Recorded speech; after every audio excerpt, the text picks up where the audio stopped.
The National Cleaner Production Centre, South Africa, or NCPC-SA, is a support program that assists industrial companies to make a transition into a green, resource-efficient operating model. One of our core pillars is the promotion of industrial symbiosis. Through this process, unused resources or waste from one company is reused by another company. In essence, what is waste from one company becomes a value resource for another company. The other pillars of the work of the NCPC-SA are sustainable energy solutions, improved water management, industry decarbonization, and eco-industrial parks, all under the banner of resource-efficient and cleaner production. Through skills development and technical interventions, the NCPC-SA is leading the way in transitioning industry to a green, low-carbon economy. SECO, an innovative startup converting used oil drums into waste bins for schools. Schools were previously burning waste. Now the schools are making use of the bins, and SECO is collecting and reusing the waste. This project reduces pollution, diverts waste from landfill, converts waste into a valuable resource. The NCPC-SA assists SECO with strategy, improving process efficiencies, and linking the company to the industry. In Limpopo, the Green Surfacing Company is working with the NCPC-SA to reuse and upcycle sawdust. Through a carbonization process, their team turns waste material into a valuable source of energy in the form of charcoal bricklets. Green surfacing aims to provide jobs, clean the environment, and provide sustainable housing by converting waste plastic to bricks that can be used for construction. The NCPC-SA has been assisting the company since 2019 by providing strategic advice, enhancing their manufacturing processes through automation, as well as supporting them with proposal writing. This resulted in the company raising $30,000 US. Madilika is a female-empowered enterprise run by a team of dynamic women. They collect discarded glass bottles, and through a manufacturing process, the bottles are crushed and turned into a powder mix that is then converted and designed into a jewelry range. This project reduces pollution, cleans the environment, creates jobs and opportunities. The team are presently working on upscaling new product lines to grow this innovative business. Through circular economy systems, the NCPC-SA assists businesses to achieve a number of economic goals while promoting sustainable business practices and fostering a culture of innovation. The NCPC-SA believes that any business can start from nothing and rise up to become a successful green enterprise.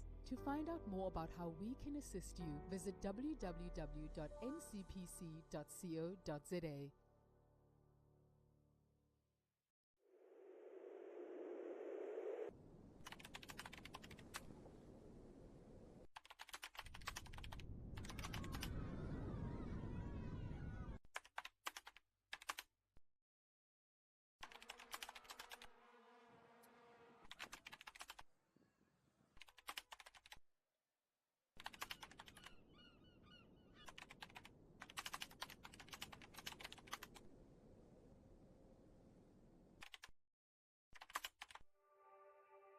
In the African universe, nothing exists in isolation.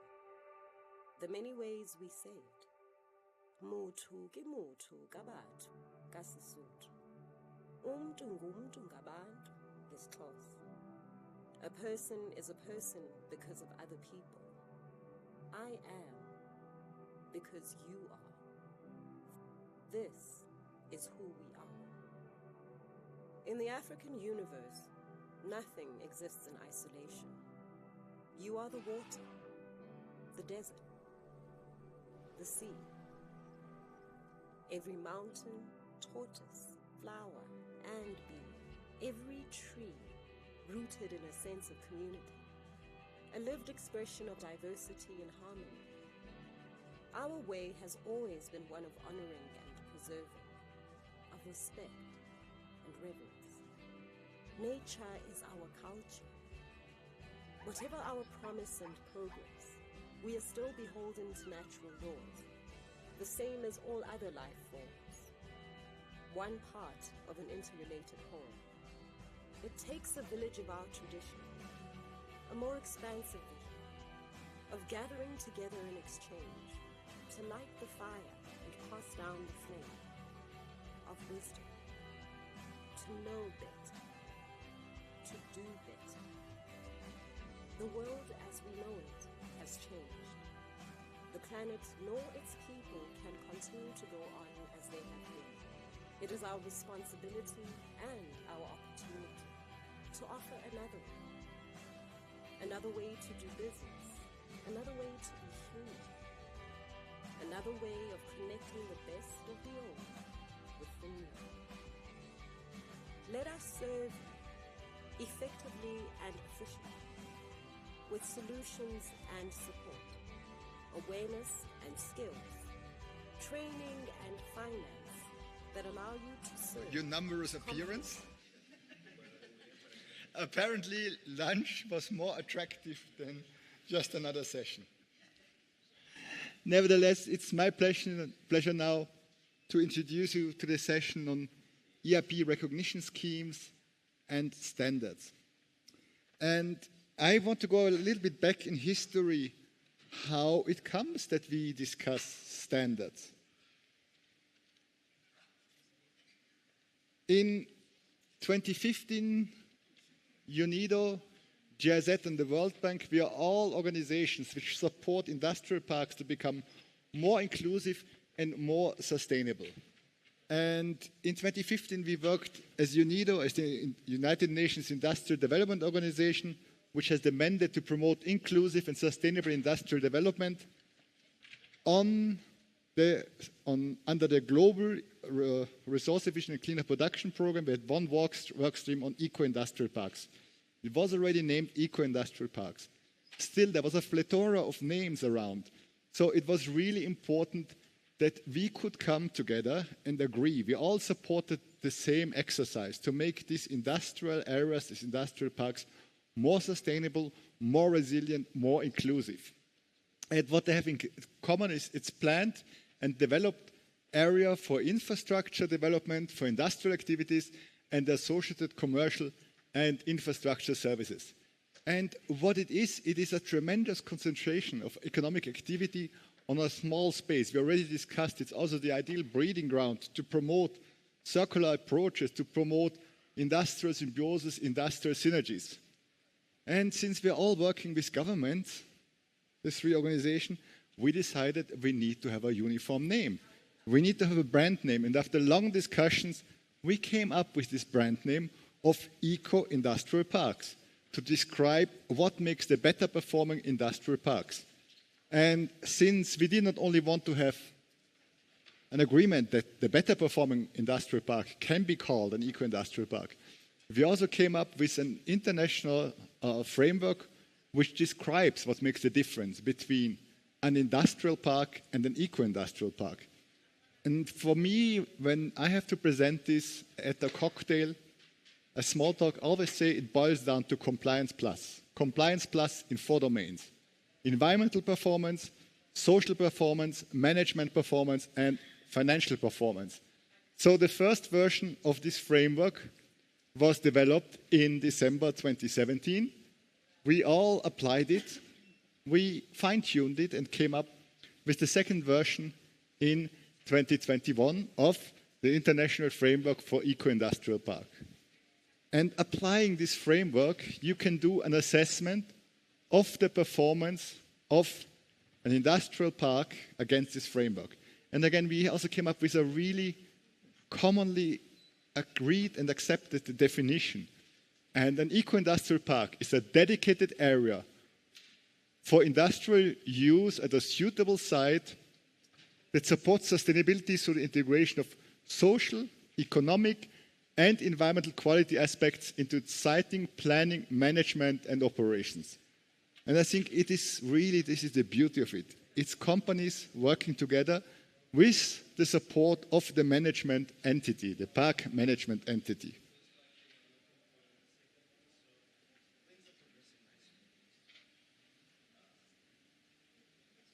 Well, as I mentioned, you can assess each and every industrial park against this international framework, applying the 64 indicators.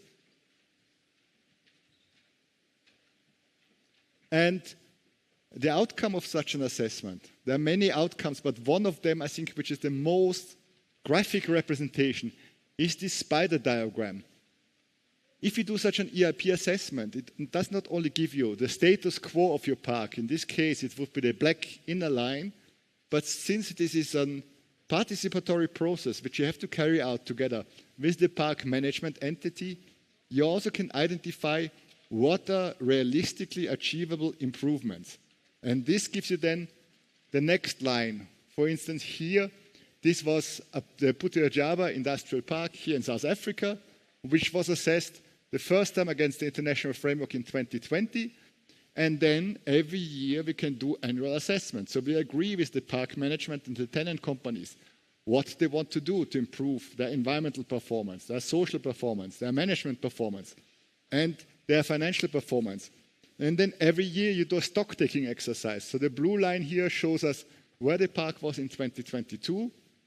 And it also gives you an indication what can be realistically achievable. And I think this is then also for target setting a very important exercise. As you can imagine, when you do this exercise with a park on an annual basis, and if you look at Pretoria, and you can see how much they have improved, their first question is, you know, dear UNIDO, you've helped us so much with your technical assistance, but I want to have a beautiful certificate to put on the wall of my office to confirm that I have improved my performance. And we had to tell then our partners, sorry, neither of us, neither GIZ, nor UNIDO, nor the World Bank, we are no certifying entities. We cannot give you a formal recognition or certification because it would also be a conflict of interest. You know, on one hand, we provide you with technical assistance and then we say, well done, does not work. And in addition, we don't have the mandate. So the discussion came up that recognition schemes are needed. And there are two options. There can be a national recognition scheme and there can be an international standard or international recognition scheme. And both have different purposes and have different merits. And today we will hear from our panelists about two national initiatives, and our colleagues from the World Bank will present the way forward towards the creation of an international standard for eco-industrial parks. And for us from UNIDO, this is of particular relevance since in the program document for the second phase of the Global Eco-Industrial Park Program, which is supported by Switzerland, we are mandated to facilitate standard setting. Because also Switzerland has realized there is a need. The companies ask for, the management entities ask for such a standard against which they can be certified. And just to quickly guide you through the first thoughts, where we stand in this process towards working towards an international standard. In early this year, we were mandated in our program document to work towards a standard, but Switzerland also said, you know, this international framework had been developed by 3 entities. So please seek the partnership of GIZ, seek the partnership of the World Bank to work towards this common goal. So we discussed, and the first discussion led us towards the idea to come up with an ISO standard, and there was agreement that how we could cooperate. GIZ showed interest, and SECO then said, okay, green light, we can go ahead. And then, fortunately, also our third partner came on board. In April 2024, the World Bank then said, yes, we also want to join this effort, but it should be a standard which is hinged on the EDGE certification scheme, which has been developed by the World Bank and the IFC. And right now, we are in the process to see how we can cooperate really in this endeavor to make sure that the provisions, all the provisions of the international framework will be properly mirrored in this international standard and how we can roll this out. And our colleagues from the World Bank will share with us how this will be done, how this standard development process will look like, and what the expected outcome will be of this exercise. And then for us, it will be we are looking forward really to see how we can ensure also the engagement of our partners in this process, to make sure that the voice of the partners we've been working for the last 7 years can be heard. And it will also be important to see how we can support the field testing. So to say, we might have a better version of the international standard, and then we do a field testing. We can do the same thing like for the international framework. We had a first version, and then we fine-tune it, we roll it out, we implement it, and then we gather again and see how it can be improved. But we will hear more from our colleagues from the World Bank about this. And now I would like to ask our two panelists who are here with us in the room to come on stage, because they will share with us, first of all, some national initiatives. And Bernd will share with us, Bernd Oellermann from the National Cleaner Production Center here in South Africa, will share with us how standard operating procedures can support the sustainability of industrial parks and industrial areas. As a second speaker, we have with us Angelica Peña from the Colombian Business Association, and she will share with us, oh, this is a difficult one, how Colombia has embarked on the journey to develop a national standard. Colombia is the first country in the world which has come up with a national standard, and this national standard is really mirroring the 64 indicators. What they have done also, they've introduced like compliance categories. I always call it gold, silver, bronze. There are different names, but different levels of compliance give you also a different certification level. And as our third panelist, who unfortunately cannot be with us in person, is the World Bank, and we have an IFC. We have our colleagues Sinem Demir and Na Yun Shin from the World Bank. And I don't know whether Etienne will also be with us, Etienne Kechichian from the World Bank. They will enlighten us on this EDGE approach. After the 15 minutes inputs by the three panelists, we'll have 45 minutes for questions and answers. And don't run away, because we will pick your brains a little bit later on to see, what thoughts went into the question, national standard versus international standard, what are the pros and the cons. And based on this, we're then looking forward to have a very interactive question and answer session. Without further ado, Bernd, I would like to ask you to come on stage to share with us the standard operating procedures which have been implemented here in South Africa. Thank you. Thank you, Christian. I have my own timer, but I did ask Christian to time for me as well. Okay, right, let's just jump right in. So maybe before I talk about standard operating procedures, so the nice thing about this body of work is it informs the work in South Africa on a national ERP standard as well. That work has taken a bit longer, and maybe we'll get to talk about that a bit later, simply because we want to make sure that there's alignment between what has already been happening internationally and what we are planning for South Africa. Now, if you talk about standard operating procedures or operating systems for an industrial space, there's a global context. I'm not going to stand still on this slide. This is just to trigger your thinking about what are the macroeconomic global factors generically that impact on an industrial space. Okay, so just for you to have a look at that. I can pick one or two. I mean, the just transition, the geopolitical landscape, if you want to talk politics, there's a whole long conversation you can have about that.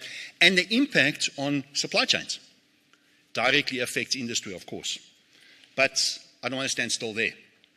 If you talk about a standard operating procedure, and I'll share a particular example or maybe two with you later if there's time, you need to look at what makes up an industrial space. And if you look at what are those things, you suddenly realize that you're talking about a system that consists of multiple components. And if I highlight the first one is, and this has come out in a number of the presentations already, there's the whole aspect of policy, institutional and operational alignment, reporting, regulatory requirements, all of those things. So I'm grouping a whole huge body of work into one little sentence. Okay, so don't underestimate that one little sentence, right? It goes as far as carbon tax and carbon footprints and ESG reporting, and just on some of those acronyms, EPR, Extended Producer Responsibility, EPC, Energy Performance Certificates in South Africa that are required. The NDCs for South Africa under the Paris Agreement, that's the nationally determined contributions. Okay, so you need to record that somewhere. Government doesn't produce things, it's industry, but industry needs to record so that government can report. Okay, so it's important to understand that whole interchange. The next aspect that's crucial and that's also a critical pillar in the EIP approach is, of course, governance. Okay, the operation of an industrial space.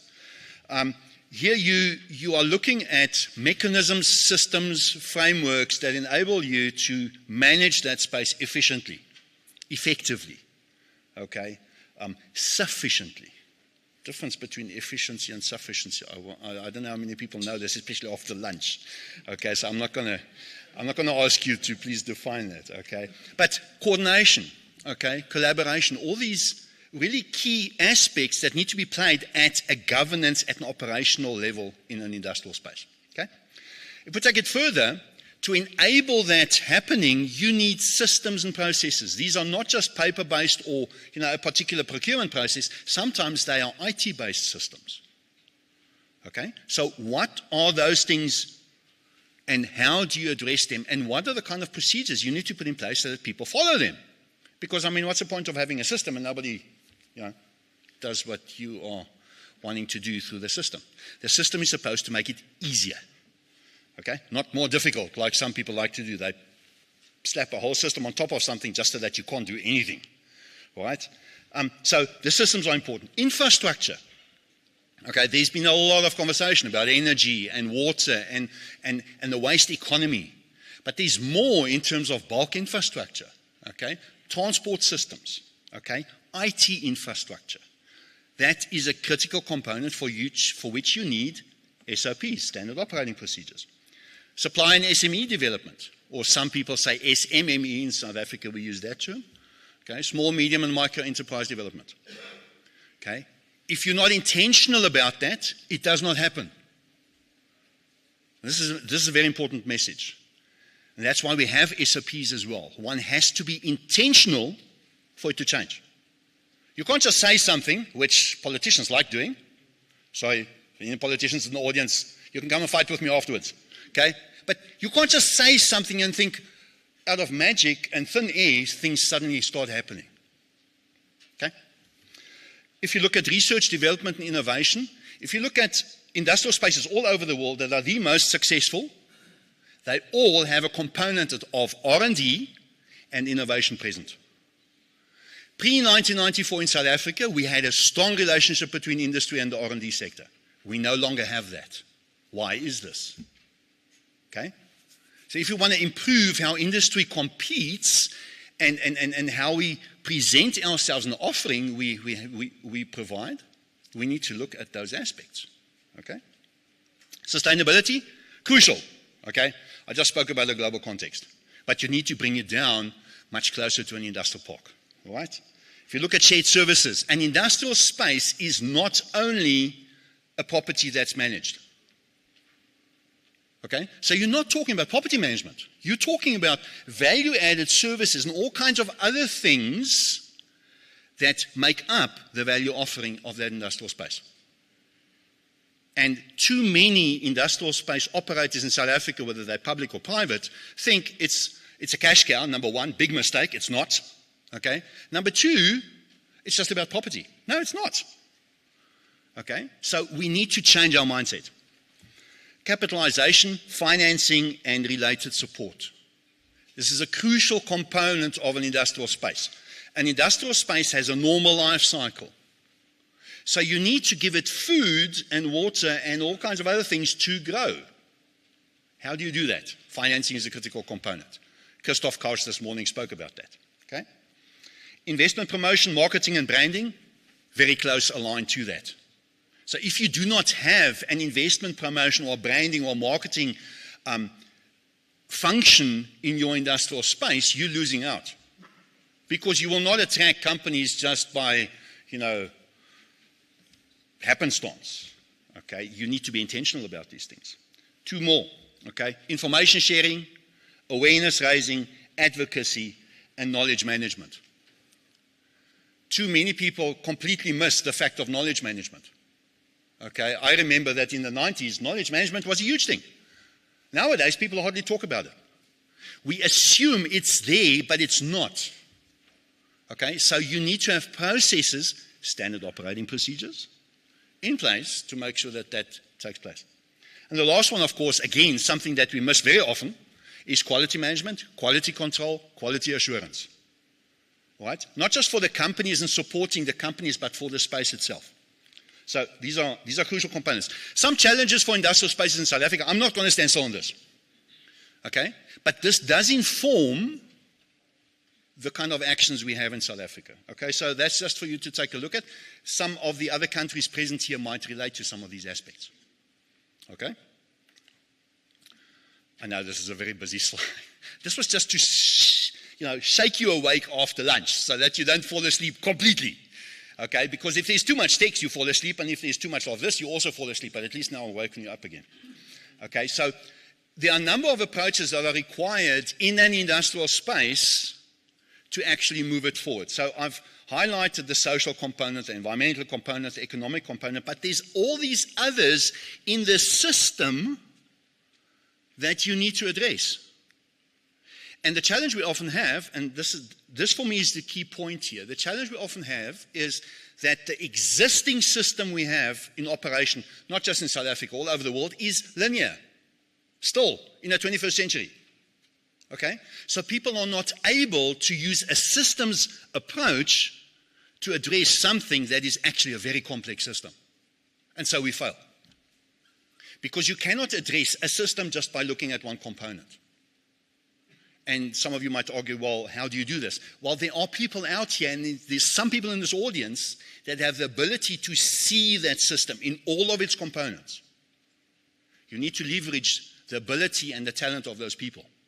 Because without that ability, you will continue to fail. And this is, in South Africa, one of the reasons why we're failing. Because people still think, well, we can tackle only one thing. No, it doesn't work like that. Okay? Why are SOPs needed? This is an important question. So many people will say, well, we have all these other things we're doing. Why do I need to draw up documents and processes and all kinds of things, to do whatever it is that I'm doing? So just to give you a bit of context of why this is important. Okay, so again, I don't want to stand still on this. I want to get to the last meaty part of the presentation. Okay, so if I move on, of course, my brief was also to talk about resilience and sustainability. So it's interesting that in our current time, the world and the planet and humanity is in, both these concepts are extremely important. Unfortunately, very misunderstood. Okay? Again, a number of people and organizations use the term resilience and sustainability for certain political expediency or profit. It's not what it should be about. Okay? So we can create a win-win situation. So I just shared that with you so that you have a bit of perspective on that. Now, if you develop an SOP or a set of SOPs and documents and a toolbox that you can use, how do you approach this? Well, I'm suggesting a very simple SOP framework based on the Plan, Do, Check, Act methodology. Okay, so you start off with where are you at as an industrial space, okay, or as an entity operating in that space, or as a government agency supporting it. You start where you're at right now. What's the status? What do we have? What don't we have? Okay, so that leads to your analysis phase. Okay, so in that analysis phase, you know that there are certain things missing. Why? Because you're failing at certain things. Simple example. Many institutions do not have a full-blown marketing plan. Because they think, well, it's just normal business development. I just go and find companies and, I just do it. And then they're surprised if 10 years down the line, actually nothing has happened. So you need to step back where you're not making progress on some of your targets. Ask the question, but what is missing? Okay? So that's part of this conversation. The next step is looking at sourcing and developing solutions. And I'm starting to run out of time here. Okay? And implementing those, and then reviewing and refining. Okay? The SOP response in South Africa. We started off, the very first SOP we developed was when I was still in the Department of Trade, Industry and Competition. And that was with great friends of mine now. We weren't friends back then, Faith. Okay, but we became huge friends because of the work that we were doing together, and also now with UNIDO. Okay, and we started working on what is called a South African Water Stewardship Guide for Industrial Spaces. I want to take you there. So this is just a bit of context to give you that. So I want to move on. Sorry, there we go. So the water stewardship approach for industrial spaces in South Africa was our very first process exercise to try and get to an SOP. Why? Apart from electricity, water in South Africa is the second biggest issue. We're one of the most water scarce countries in the world. And if we do not address water early enough, it's going to be way too late for us to try and reactively address it. You can't address water afterwards. Okay? Sorry, it just doesn't work. Okay? So we picked water and we sat down with GIZ and we went through a whole process to identify, well, what are these critical things that we need? I just want to make sure, no, my slide is not cut off. It's cut off on my screen here. I'm glad it's not cut off up there. Okay? So we identified where industrial spaces are vulnerable. All right? And then we looked at why is water stewardship. Now, you might not know this. Water stewardship is not new. Okay? There's something called an Alliance for Water Stewardship, for example. Okay? Yes. 1 minute. Yeah, you see now he's pulling my trick on me. Okay? But he's absolutely correct. I've got 1 minute left. So, why is water stewardship important? And what I tried to introduce was the simple stewardship concept in building SOPs in industrial spaces. I just have 2 more slides I want to share with you. Then the Water Stewardship Guide, this is how it's being put together just for you. You will get the slides afterwards, so don't stress too much. Okay?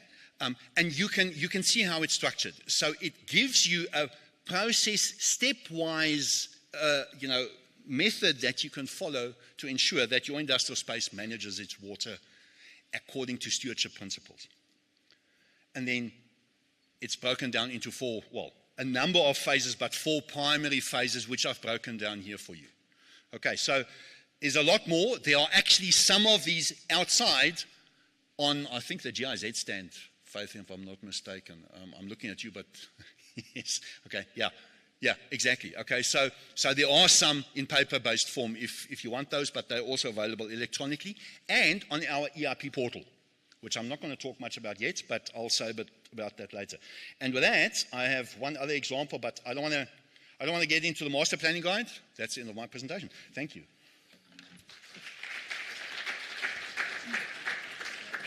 Thank you very much, Bernd, and thank you very much for enlightening us on how South Africa has tackled these standard operating procedures to make sure that all these parks engaged in following the goals of becoming more sustainable have a common pathway to do this and can be measured against a common yardstick. Next, our colleague from Colombia, Angelica Peña, from the Colombian Business Association, will share with us why Colombia embarked on this process to develop a national standard, how Colombia handled this task to develop a national standard.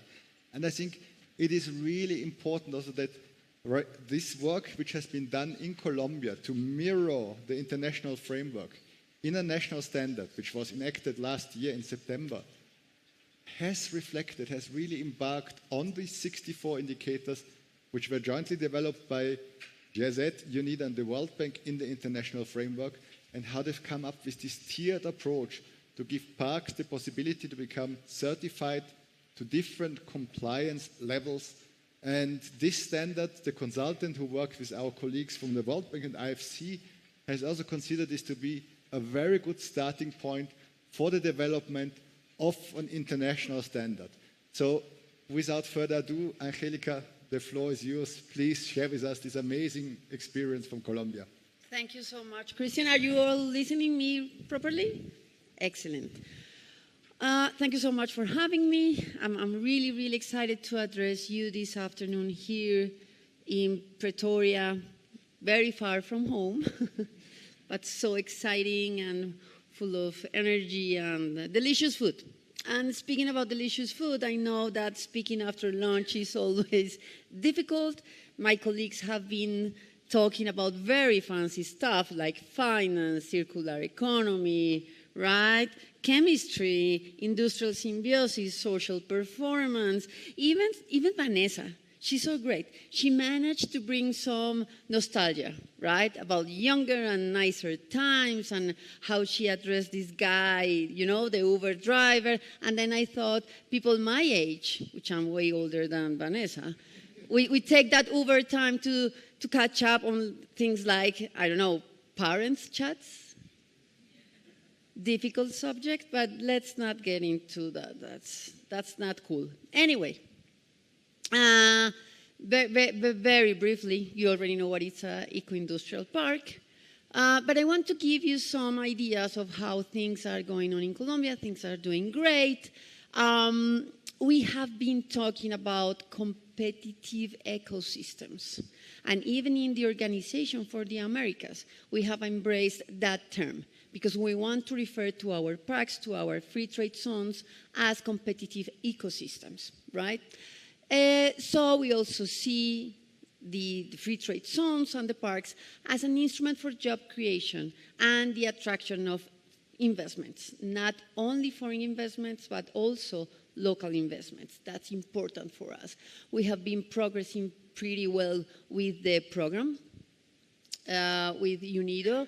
Our free trade zone have been having like a very good compliance numbers, and again, we have some impacts that my association has been measuring in renewable energy and the environmental policy. No, we ask them, have you got an environmental policy? Yes, they do. Social responsibility, also in the social aspect of the parks, which we already addressed in the previous session. I wanted to show you that in Colombia, we have very vulnerable areas, right? And it means due to economic, social, and also political issues, but they're employing between 25 and 70% of the population in those areas. And that is very important, and the 90% of the companies in Colombian free trade zones are small, medium enterprise. Okay, so now let's talk about this certification. Colombia has an Institute of Technical Standards that is a private institution which has the authority, again, it's private, to announce certain practices as complying with the international standards. We have all sorts of certifications, and then with our friends from UNIDO in Colombia, there was this project of having the Colombian standard for eco-industrial parks. So, this is the whole information about Econtech. That's the organization. They have these committees. So let's talk about how it started and how it developed. It started again by the initiative of UNIDO, and then in this organization, they made a group. Who was in that group? Of course, Colombian government, some representatives, you know, from the environment ministry, the trade and industry ministry, but also the academy. You know, we had PhDs, like professors, people very much into environmental and sustainability policies. We have, of course, UNIDO there, and also the private sector, the companies. So it was a very, very diverse group of people just joined by the same subject, which was the eco-industrial parks certification. This is part of what, again, the UNIDO project has called the virtuous triangle in Colombia. I'm going to refer to this before going any further. And the thing is that we have the community of practice, right? And then the other three elements of this triangle are the technical standards, which is what we're addressing right now, the industrial parks law, which I have a very good news for all of you, and it's that a group of congressmen and women have presented to the Colombian Congress a law regarding eco-industrial parks. Why a law? Because what we want is to have a policy that goes beyond any government, any political stand, any ideology even. We want this to be like a really strong policy and to last for very years, at least. So that's very important for that. And also, part of this law is, and this is very interesting, that it was signed, it was submitted by all parties, left-wing parties, right-wing parties. So this gives the idea of a reason for unity in the country even. So from the political standpoint and also from the technical of course, what we care, which is the program, I think that's very important. And then the project, and this is very interesting, is also part of what we call the National Development Program. That is a program that every government issues at the beginning, right, of the period, and it gives you like the compass, right, of the Colombian policy in many different aspects, and the eco-industrial parks are part of it. And that's very important. And also the policy for reindustrialization, which some of you addressed yesterday, I believe. So we also have that sort of policy. Okay, so let's go back to the technical standard. How did it work? Right? I want to talk a bit about the process. We wanted to be aligned with the SDGs objectives, of course. We have been talking about that for the last 2 days. And important things to put on the table. Like, again, Vanessa talked about that, gender equality. That is a subject that for some companies in Colombia, for the private sector, were embracing it, but it's an uncomfortable conversation. It is. So again, in the middle of this discussion of the eco-industrial parks, there were some questions like, why are we setting standards for gender equality? What does it have to do with the eco-industrial parks, right? And then you have to go like from the beginning of the conversation and why is that an important part? I mean, that's important for the social component of the program. Economic development for communities, that's very sensitive for us. Energy, of course, one of the main issues here as well. Economic growth, local employment, decent work, rails, optimizing processes, producing less waste, all that conversation. And I have highlighted those that were like very, very important during the, I'm going to call it the negotiation progress. Or process, I'm sorry. And why is that? I don't want to go over the criteria, you already know that.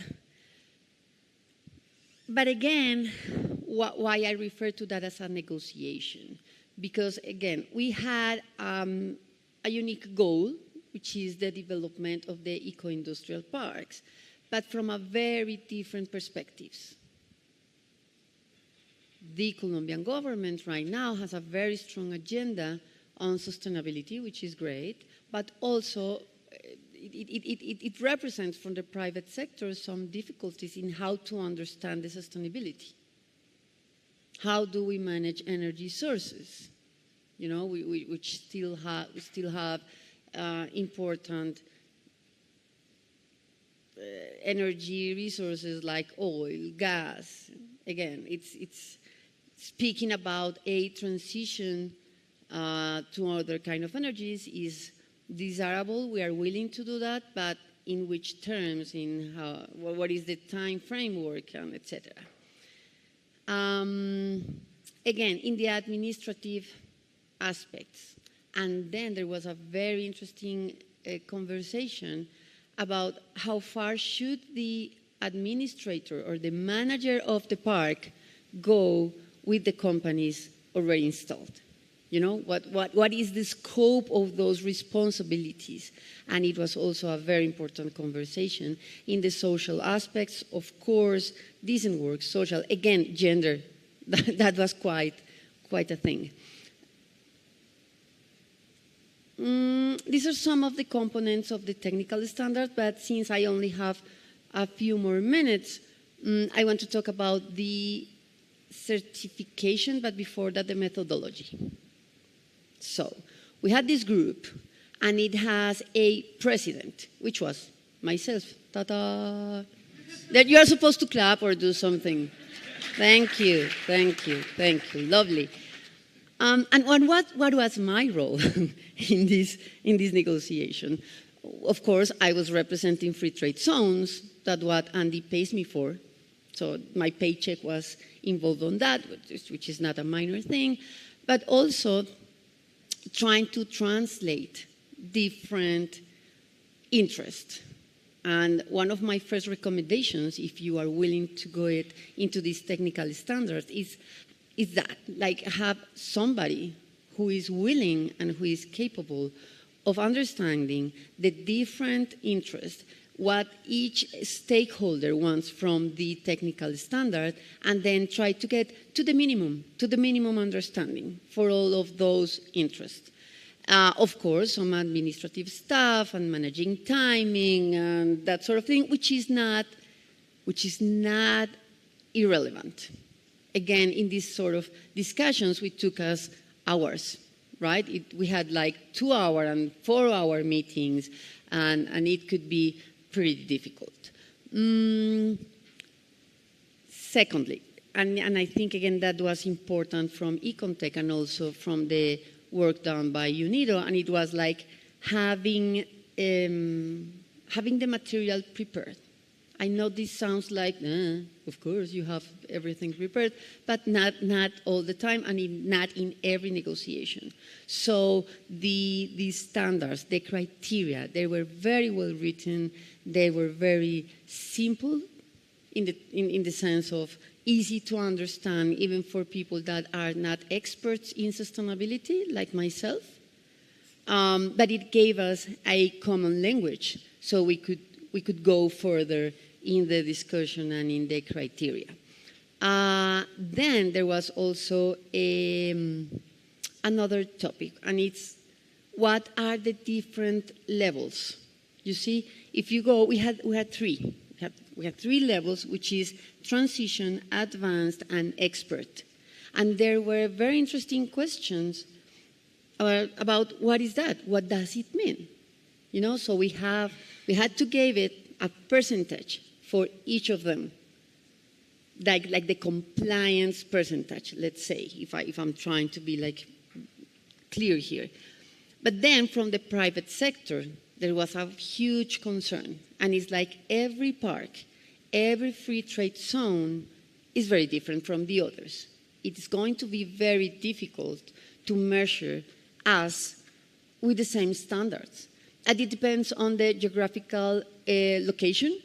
It's not the same being on the Pacific coast or the Caribbean or in the middle of the country.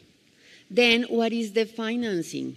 We have addressed that during these 2 days, and we are clear that without money, this is not going to be possible. So for some of those parks, the free trade zones, the question was, we had very different budgets. It's not going to be fair for somebody who is working with, I'm going to say, whatever, $1,000 and the other park that has 1 million and are doing their best with those budgets. How are they going to be measured under these standards? So it was one of the main issues that took us a lot of time, but at the end of the day, the percentages helped, you know, in this negotiation to be just applied. Desertification, finally. According to Econtech methodology, I'm referring to the private entity, in order to be certified, you need to have an audit from a third party, from somebody who is just an expert on the subject and understands all the methodology and the criteria. We haven't got there yet. We are in the process of having it. And why is this also important? I'm speaking about the certification. Because for the companies installed in a free trade zone or in a park, they have a business reasoning, and that's okay. That's why they are meant to do, right? So they want to get to, especially in markets like the European one, that is already reviewing how sustainable is the whole supply chain. And also in Europe, they have this new measure that is voluntary now, but in a few years is going to be mandatory. And it's about the company abroad needs to certify that they have been producing the good or the services in a sustainable manner. If they don't, they are going to be taxed. And when you are taxed, you just punch your finances, right? So this has a strong business logic. So some conclusions were, I don't need to go again in the importance of the eco-industrial parks, but then again, the compliance levels, I will underline that like one of the most important aspects of this process, and the gradual transition. That was also quite a discussion. The private sector, again, we need to go gradual. We need to take step by step. I remember that the representatives from the academy and also the government, they were very keen on going very, very, very fast, and show results in a couple of years. That from the private sector is just not possible. You need to go step by step. And then what's coming? I already told you about the certification. We, from the private sector, are willing very much to go to see the results. You see, like we want to apply surveys. We want to go through this process with the Colombian free trade zones, and of course encourage them, but also have numbers and figures to get measured. Thank you very much.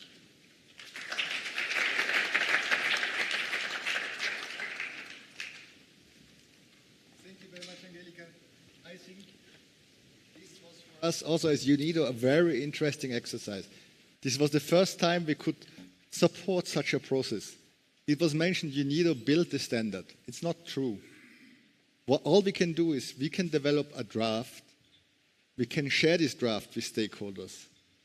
We can prepare a draft bill together with partners, and then somebody needs to take it and move it through the government system. And again, we can come in support. We've been requested, for instance, by the Congress in Colombia that we can share with those congressistas who are not yet fully on board what is the benefit of becoming an eco-industrial park. And it will be my pleasure to speak in front of Congress in 2 weeks on this topic. But again, we are not the ones who develop these things. We can prepare a draft together with stakeholders, and then the respective stakeholders who have the mandate need to carry it through. And I think it was extremely important also to see how the private sector has reacted towards this. They wanted to defend their turfs, and I think it's right. But still, we need to be careful when it comes to a standard setting process, particularly if it's an international standard. If you set the threshold too low, what is the value of a standard? If it's too easy to be attained, if it's too high, it might deter people from really wanting to pursue such a standard. So these are all discussions which are really important when you think about, and most probably for me, I know I'll be involved once in a lifetime in such a process. It's not your common, your daily duty and your daily bread on which you work. And in this context now, I'm really looking forward to hear from our colleagues from World Bank and IFC I don't know who will be enlighten us with your insights on how the EDGE approach can be used for the development of an international standard for eco-industrial parks. Sinem, Nayun, or Etienne, who is online with us? Nayun is online. Hello, Christian. How are you? Hi, Nayun. Nice. Very nice to meet you all. I cannot see you, but I'm sure that there are many participants that are listening to the earlier sessions before lunch. So very excited to be part of this session, and I'm truly sorry that I cannot participate physically. I don't know whether you can see me or how I should share my slides, or if somebody is going to share the slides on the screen there.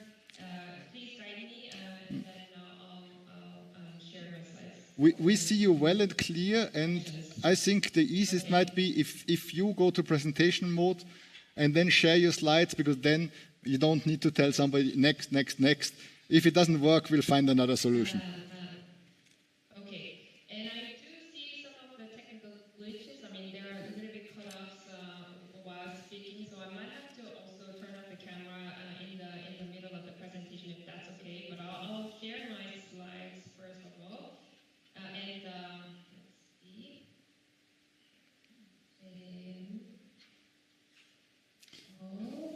Put it on the slide presentation mode. Can you all see? All good, perfect, thank you. Okay, thank you so much, Christian. Again, thank you very much for having me. Very nice to meet you. My name is Nayun Shin. I'm a private sector development specialist at the World Bank. I'll be presenting the International Eco-Industrial Park Certification Systems on behalf of our World Bank group team working on eco-industrial parks. Sorry again that I was not able to physically present there, but I hope that you are having a lot of excitement, fun discussions, and productive sessions. With that, it seems like there is a bit of glitches in terms of turning to the next slide. Okay. Can you all see the next slide? All good. I shout if I need something. If something doesn't go well, I'll let you hear. Okay, sure. So just to be on the safe side, I turned off my camera, and here are three key messages that I'd like to share throughout my presentation. First, from a global perspective, the demand for EIPs is increasing really rapidly. And the second point is that the World Bank has provided both technical and financial support to government and industrial park operators and mobilized private capital to the extent possible. Third point is that the World Bank is developing, as Christian mentioned, the global EIP standards and voluntary certification system to incentivize industrial parks to become EIPs. These are the three key messages that you need to remember from all the slides that I will be presenting. Let's see, the next slide. Okay, Angelica very nicely mentioned, as she presented, the zones are often used by policymakers and governments to drive the economic growth in countries. And the number of zones has increased rapidly over the few decades. But the number of self-declared EIPs, sort of the industrial parks with green and sustainable infrastructures in various ways, increased by 4 times between the late 1990s and 2020, according to our. And this increasing demand for EIPs reflect changing market trends that give higher premiums to greener products and sustainability products, and also changes in market policies, including climate and green industrial policies and sustainability standards. So Angelica, I think, mentioned also the EU CFAM and also EU CSDD corporate sustainability due diligence law that was just passed earlier this year in the EU. So some of these, changes in the policies also drive the interest and requests to become EIPs. So in this changing market environment and policy context, what our client governments and industrial park operators want is to really differentiate themselves from others by increasing their sustainability performance and really to communicate their performance, improved performance, and to be recognized as such. So we're getting a lot of and consistent demand and requests for support and recognition of their efforts to operate industrial parks more sustainably. Christian mentioned that the World Bank, UNIDO, GIZ, the three organizations have developed the International EIP framework together back in 2017, and which was also updated in 2021. This defines the EIPs in 4 different performance categories: park management, environmental, and social economic, as you all know. And it has quite a number of indicators and performance requirements. I will talk about later session how we are going to mirror this indicators into the international certification system. In addition, we also published various knowledge products to really provide practitioners some guidance, practical guidance on how to implement this EIP framework.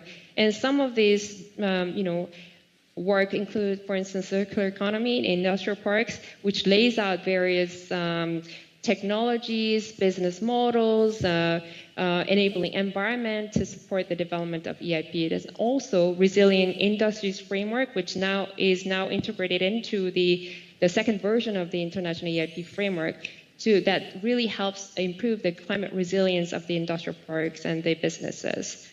And some of the handbook to guide the practitioners on how to implement the EIP framework. In addition, we also provided financial support to many client countries, including Bangladesh and Turkey and others. Just to give you an example from in Turkey, we are providing a 300 million loan to support infrastructure development that enhances sustainability, competitiveness, and efficiency of various organized industrial zones in the country. And we also help develop the Green OIZ framework at the national level, leveraging the OIZ implementation regulation. Also, interestingly, we're providing technical assistance and capacity building to develop the right institutional staff to implement the national Green OIZ framework. And this is a very important piece of the whole program. So the expected results are very exciting. We are expecting, for instance, to save 18,000 metric tons of greenhouse gas emissions annually from these kind of investments. And the financing part is very important, as Angelica mentioned. It's a concern to many zones and also the businesses operating inside the industrial parks. And so as we provide some financial support to client governments and industrial parks, we are also exploring various innovative financing instruments and models.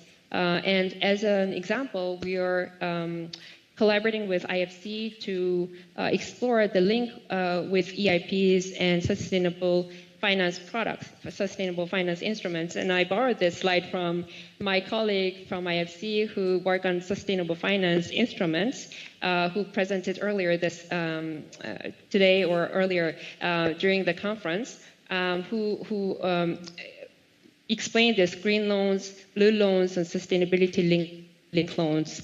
And there are a lot of opportunities that can be unlocked by linking the sustainable finance products with the EIP investments. Let me give you an example from China, for instance. The People's Bank of China published a catalog listing of various green infrastructure investment projects that can issue the green bond.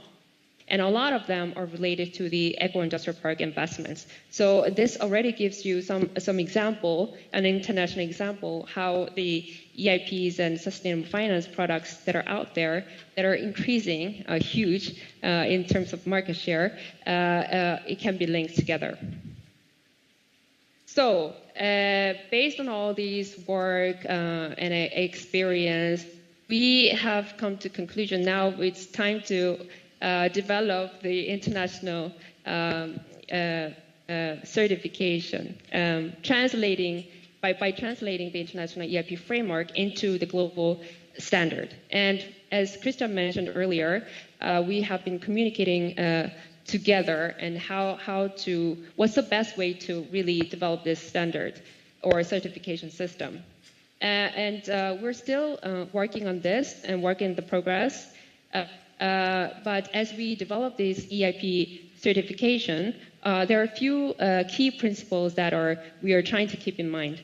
First, that the focus on industrial park management is very important. The industrial park level is a good level at which the certification can happen. Second, we need to establish a minimum threshold required to achieve certification. So there are many performance indicators and requirements, KPIs, that could be set. However, also streamlining and simplification of the standard and certification system is also very important to maintain the entire ecosystem. Also, thirdly, the continual improvement approach is very important.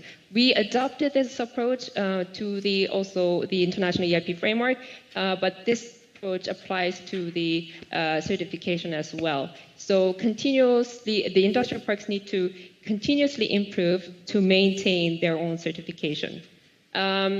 Fourthly, also as Christian mentioned, we're trying to leverage the IFC experience in developing and implementing voluntary standards such as EDGE and Building Resilience Index, APEX, and other certification systems.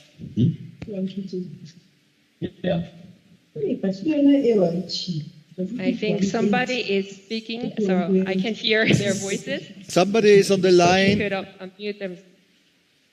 And Nayun, I just used this to tell you we have 5 minutes left, but you will get extra minutes till we have sorted the technical glitch.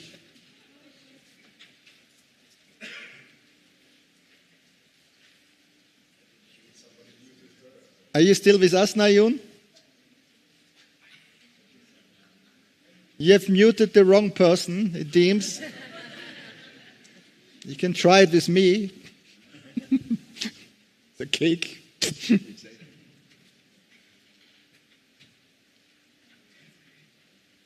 Hello?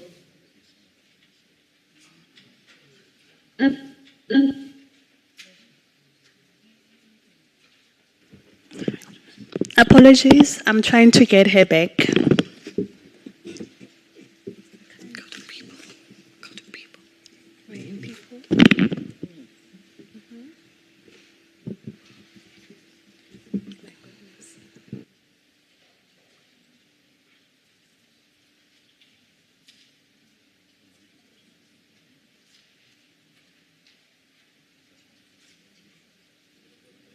Are you working on the issue in the back? Yes, we are. Okay.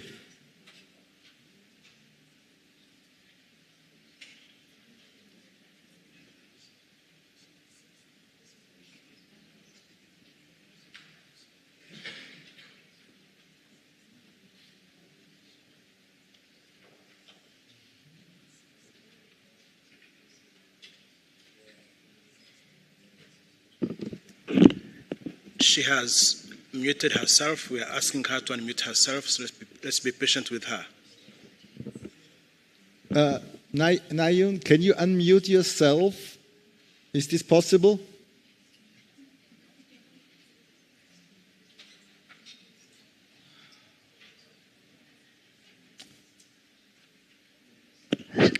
She's unmute. You're back online?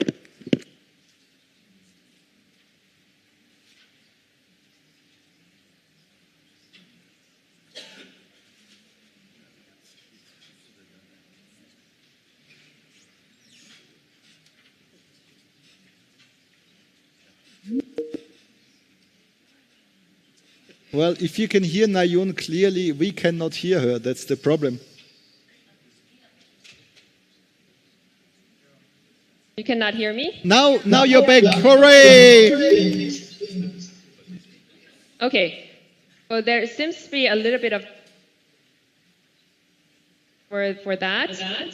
I don't know where my voice wasn't heard, but I do hear some echoes. We have an echo now. But I will go ahead in the interest of time, if that's okay. You have 5 minutes left, Nayun. We are generous. Okay, so let me go. Oh, thank you so much. I will go on to the next slide because next slides are more important. So here is the global map of the World Bank EIP projects, including the countries where the certification system will be piloted. And there are many, and I'm sure that I've been listening to the earlier sessions.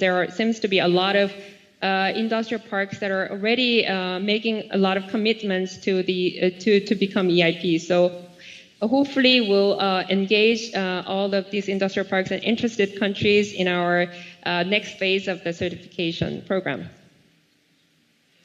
Just to brief you on the activities that we have been doing on the global EIP certification program. So this global EIP certification program has been launched based on extensive market research and gap analysis that we have conducted. We reviewed various existing standards, ISOs, green Apex cities, and green building certification and all. We've also country-level diagnostics conducted by us, but also by UNIDO and GIZ, including the Colombia one. So it was very, very helpful to navigate what is commonalities, what are the differences. But what arose from this market research was that the industrial park is there is an opportunity for industrial park level certification, and this is a very unique standard that we need to develop. And so, based on this market research finding, we're now developing a draft standard for EIP certification, which is a tool, a benchmark for industrial parks to measure, monitor, and compare, and also communicate their performance with other peers. And we'll be piloting the draft standard in selected countries and industrial parks. We are already having some discussion with Dominican Republic, Mexico, and Morocco, and we'll collect feedback from these pilot participants, which will be also integrated into the standards and also the global strategy for implementation. This global strategy and also government protocol for the EIP certification standards are very important, as some challenges may arise during the actual rollout and implementation process. So we're trying to be very cautious and careful about outlining also the roles and responsibilities and other things. Also, the stakeholder consultation is a very important piece of the certification system and process. Basically, there are two levels of stakeholder consultation happening, one at the global level, the other at the local level. The one at the global level, World Bank Group is a main facilitator, and we are inviting the UNIDO, GIZ, and SECO as main partners of the EIP framework. And the three organizations, World Bank, UNIDO, GIZ, are serving as a consultative group during the rollout of the certification by IFC. So we'll be doing updating the EIP framework, also supporting implementation at the park level, also trying to develop some policies and financial instruments together, hopefully. And during the local stakeholders, for the local stakeholders during the pilot, as I mentioned, we're already involving 3 countries, and we're talking to the industrial park associations and zone authorities and collecting feedback, which will be integrated into the draft standards. So basically, in a nutshell, the expected result is the beta version of the global EIP certification coming up in hopefully 1 year time frame. And IFC will be a main coordinator of the certification system. We will also bring private certified country-level auditors to assess and verify the performance of the industrial parks. So in a nutshell, the World Bank has provided various support to scale up EIPs over the past decade, and now translating the EIP framework, international framework, into the global EIP certification program. The certification program really aims to standardize the EIP program, create an incentive mechanism for industrial parks across the globe to become more sustainable, and thirdly, improve credibility and compatibility of the EIPs through an enhanced monitoring and evaluation system.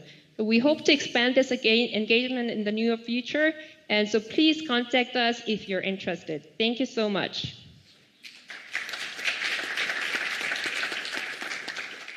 Thank you very much, Nayun, and sorry for the technical glitches for which we assume full responsibility. But we gave you then the extra time. And I think this was another enlightening presentation which showed us how we can move on from responding to the request coming from the park management entities. They all say, and we have received it all over, the same request. In Indonesia, in Vietnam, big parks with 4,500 hectares, they've considered to be certified against an international standard an additional value proposition for them. They said, well, we welcome this. We would like to have this. It will help us to attract better tenants. We are high-level parks. We are not those parks who run after the quick dollar, the quick turnover. We want to come eco-industrial parks in the true sense, and we would welcome to be certified against an international standard. I would like to bring you back to what I've said, that we have received the requests from our partner countries, like Colombia. They've decided it's great if there will be an international standard, but our national development process now also needs to be informed by national standards in the meantime, to develop an international standard with the value proposition by the World Bank Group and by IFC to develop this standard until the end of next year. We have a very ambitious proposal, and again, this is for us also one of the main reasons why we think it makes really sense to adopt this approach. An ISO standard might take much longer. An ISO standard, to develop it, to have it endorsed by the ISO committee, takes at least 4 years. So we want to keep the momentum of the current process, and therefore we really look forward to the outcomes of this process. But to lead us back a little bit to what do you think is easier to be achieved, a national standard, an international standard? Because we did, when we developed the phase 2 of the GIP program document together with our Swiss partners, we were asked all these questions. Does it make sense to have a national standard? Does it make sense, should we go for an international standard? And I would like to guide you through a few key questions. And this is an interactive exercise where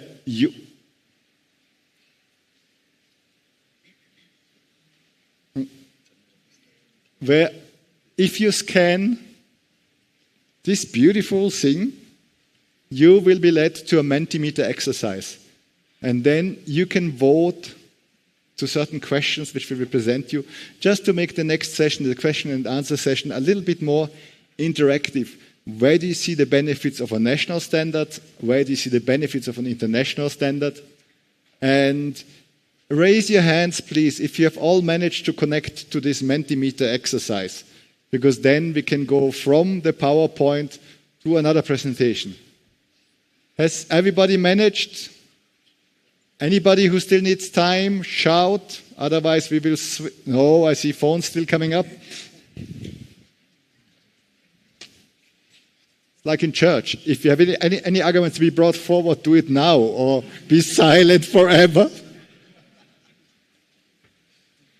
Are we all good? Anyone still needs time to get to the Mentimeter exercise? Nisa, then please switch to the Mentimeter exercise. And these were really the questions which we explored together with experts in the field. We spoke with the Swiss Normatic Association, the Schweizer Normenverband, and the experts working with them, saying, what is the better match for the task at hand to make sure that we can have a standard for eco-industrial parks? Does it make sense to invest the funds Switzerland can provide into development of national standards, or shall we go for an international standard? Nisa, first one. And you can opt on your phones. And the question is, which option do you think offers a more favorable standard development timeline? So in other words, what do you think can be done faster? That to develop a national standard or to develop an international standard?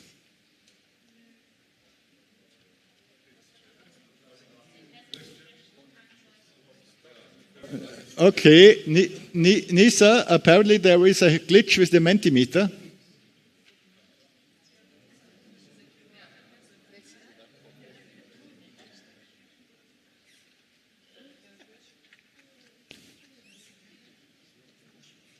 Okay. Can we get this working, Nisa, or not?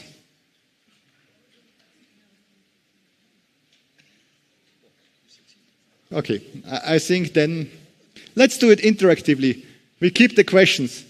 Who thinks it is faster to develop a national standard? Raise your hand. Faster than to develop a national compared to an international standard? Raise your hands.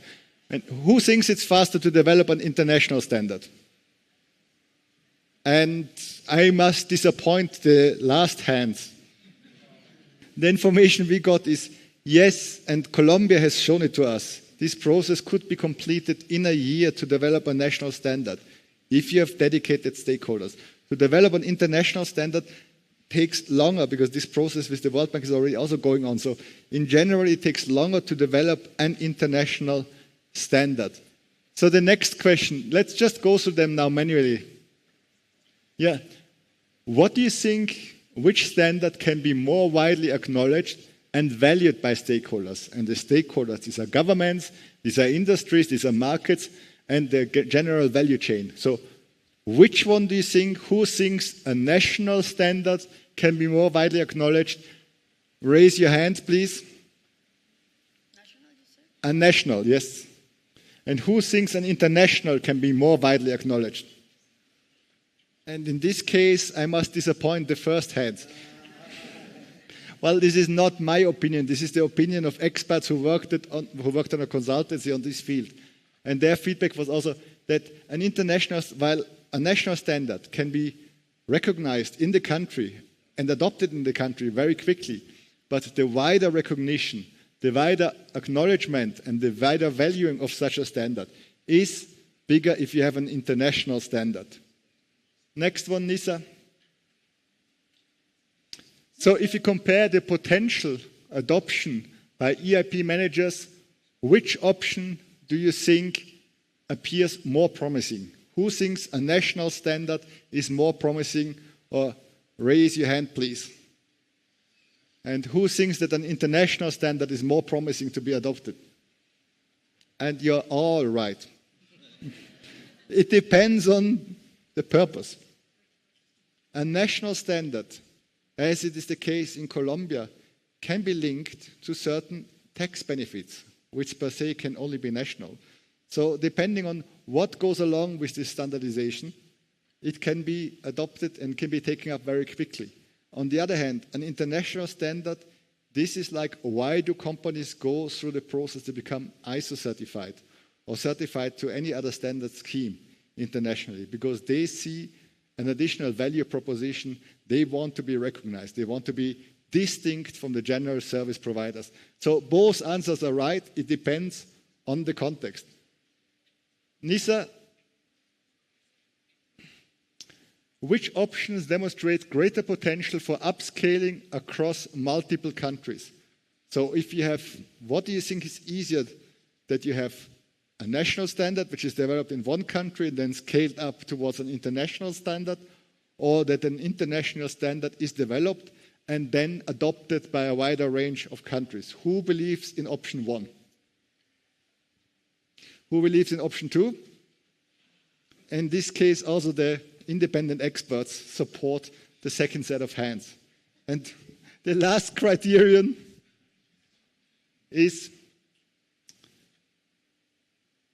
which options offers a more favorable certification cost? To be certified against the standard always requires that the person, the entity who wants to be certified, has to reach out. Angelica has shared with us how this is envisaged to happen in Colombia. But somebody has to show the initiative, to say, I or my entity, we want to be certified. And then they have to go through the exercise with an independent audit. And if they comply with the requirements, they can be certified. What do you think is more expensive, a certification to a national standard or certification to an international standard? Who is thinking the national standard certification is more expensive for a company? And who thinks the international? And again, it depends. It depends on how this certification will be structured. Who will be the auditors and who will be the entities who in the end can certify that an entity is in compliance. And again, I think from what we've heard from the independent experts, a national standard has a different purpose compared to an international standard. A national standard can really facilitate the national process that parks move in the same direction, become more sustainable. But you run the risk if you have 5 different national standards and they're not all following the same approach, then how do you compare a park which is certified to be gold class in Indonesia to a park which is certified to be bronze class in Colombia? So this is where if you want to have an international benchmarking and something which shows really offers an international comparison of the performance of industrial parks against a commonly agreed benchmark, this is the role of an international standard. And that's why we really strongly pursue this idea that we will jointly develop an international standard, because this allows then to make parks across the globe to be comparable one to each other, that we can really assess their performance. And it's going to be a really interesting exercise which lies ahead for us for the next year.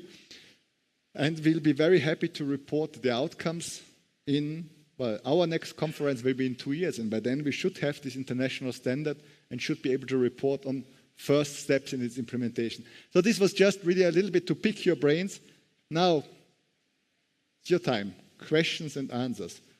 Whom of the panelists would you like to grill? Whom would you like to ask additional questions?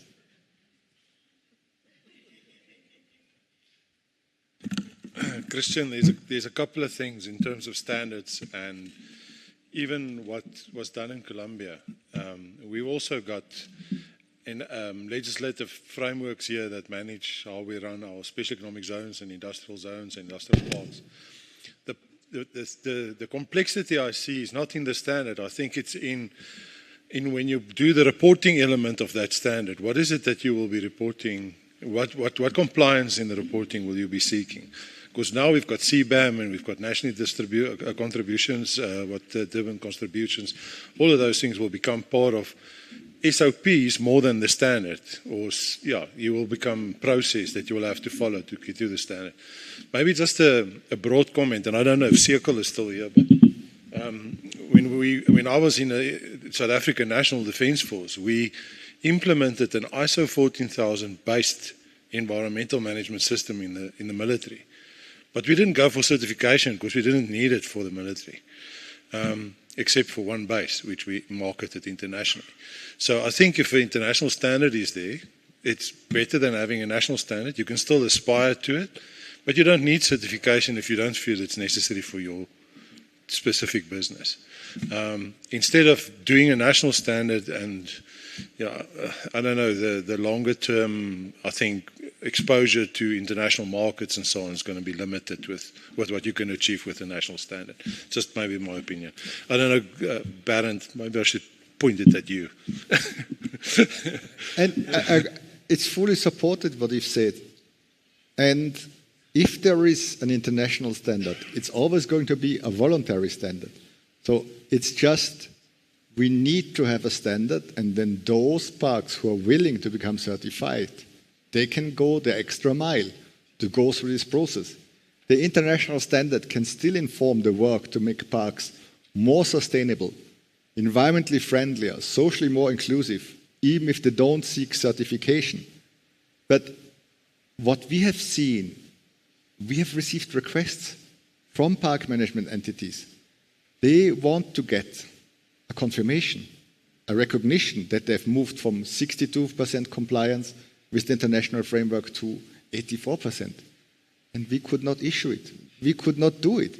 We can do these EIB assessments with them. We can issue a certificate that they've been working under this UNIDO Global Eco-Industrial Park program, but we cannot tell them, we cannot certify their performance.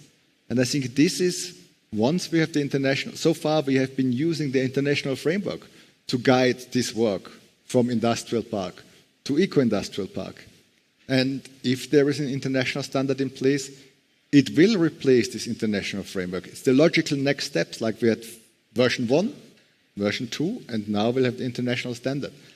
And it can still be used by whoever wants to use it as a reference document to improve the performance of the park. And those who are willing to bear the extra costs, go the extra mile, and those who see a business opportunity buying certified, they can go for the certification.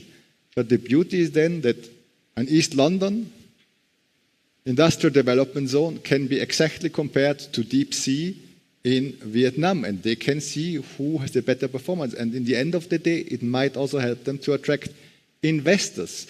And this, we talk about responsible investors, investors for whom it's important to be located, to produce in an industrial park which is environmentally friendly, socially inclusive.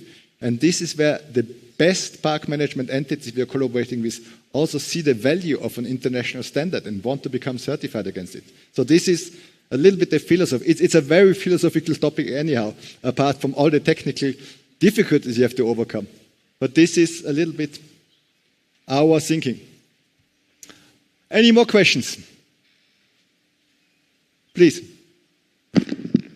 Yeah, I'm just wondering, how we can bring in the buyers in this EIP certification process, because different buyers require different certifications. So I think it would be great, if we could avoid duplication of requirements. So some buyers require ISO 14, others SIG, FME. There are a number of certifications out there. So companies within industrial parks are required to certify themselves with those different requirements. So I think it's important to bring this into the picture and avoid this duplication of certifications.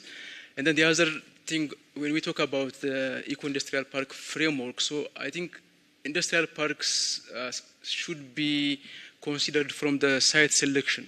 So sometimes, industrial parks are located where the sites have significant environmental and other issues. And then when we talk about, just transition, then it will be very costly and difficult to manage. So I think it's important to start from the early process, from the site selection step. Agreed. Again, agreed, fully agreed. It's to address the question of which standard do you want to become certified to? And as you rightly mentioned, it depends on the clients. But we don't speak about the certification of an individual company or an individual building. It's quite easy for one company to say, I want to become certified to ISO 14000 or ISO 9000 because my clients ask for this. But what makes an industrial park, an eco-industrial park, is the cooperation between park management entity and the tenant companies. And this is also the level where a certification of an eco-industrial park needs to happen.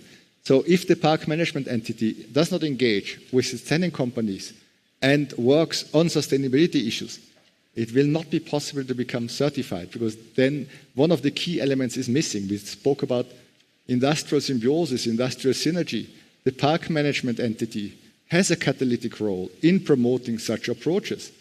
The best example we know is the Kalundborg Industrial Park in Denmark.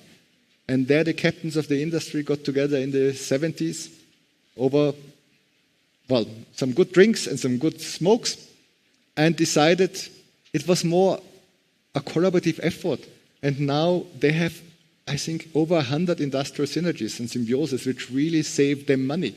So it was initially not even perceived as a business opportunity. And this has happened. And this is also then what drives an individual company to be certified against ISO 9000, ISO 14000, because the market demands for it. And those park management entities who see an added value, a marketing opportunity to place them in the market, in the national market, to attract good tenant companies, they want to be certified against an upcoming eco-industrial park standard because they can demonstrate, our park does not only offer good site, it offers all these additional elements. And to come back to the second aspect of your question, that existing parks might have been developed in unfavorable locations. This is a sad reality we have to deal with. But if you then want to become certified, you will have to make an extra effort, or you will say, for me, it's not interesting.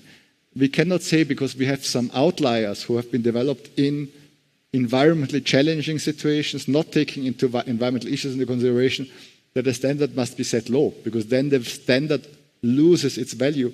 And it's then still a management decision.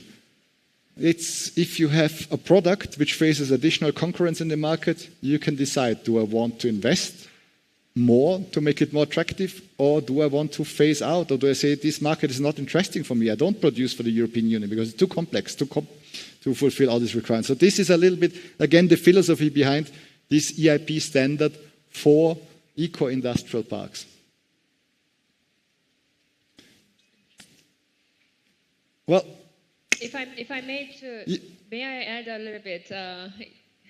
I Sure. know the time is running, but these are very important questions, and fully agree that we have to, try as much as possible to integrate or maybe avoid the duplication. But we're in the process of integrating these ISO sort of standards, and we're thinking how to best integrate those standards and requirements. So stay tuned.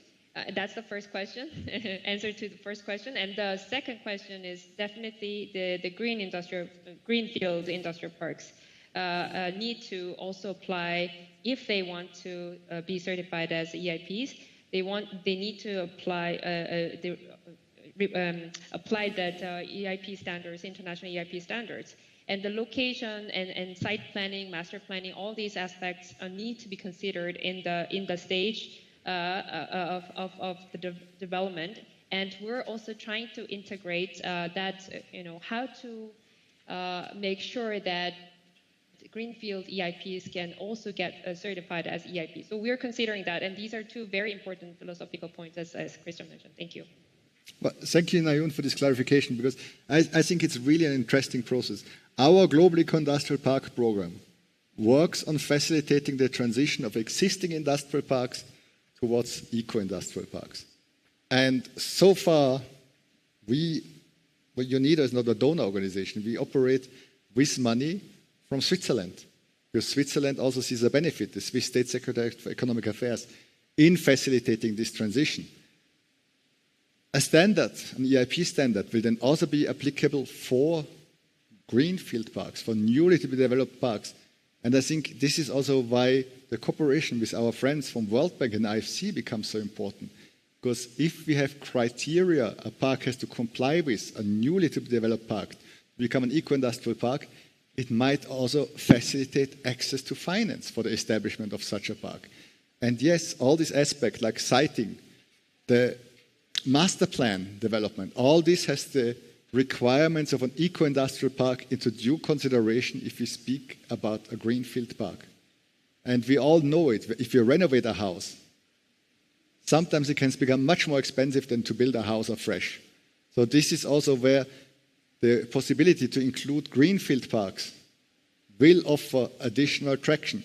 But still, we also need to support the existing parks to move on to become better performing in the environmental domain, in the social domain, in the park management performance, and in the financial performance. So this is, I think, it's the beauty of bringing greenfield and brownfield together. And it is a challenge, and we're looking forward to master this challenge together, the three organizations. And I think it will be in 2 years from now, a year from now, we'll be very happy to report on how we could overcome this challenge. And we will be happy to share this with you in 2 years in the next Eco-Industrial Park Conference.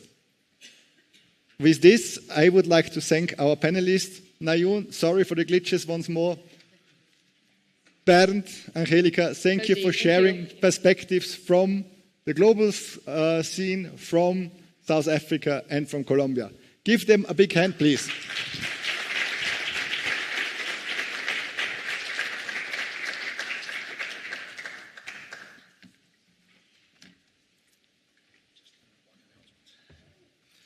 seeing as you are a bit behind, and you are all to blame because you enjoyed the food too much. Okay? And there's still a mystery prize giveaway. I'm not going to say what that is. I saw some people doze off, so you're not eligible. Okay?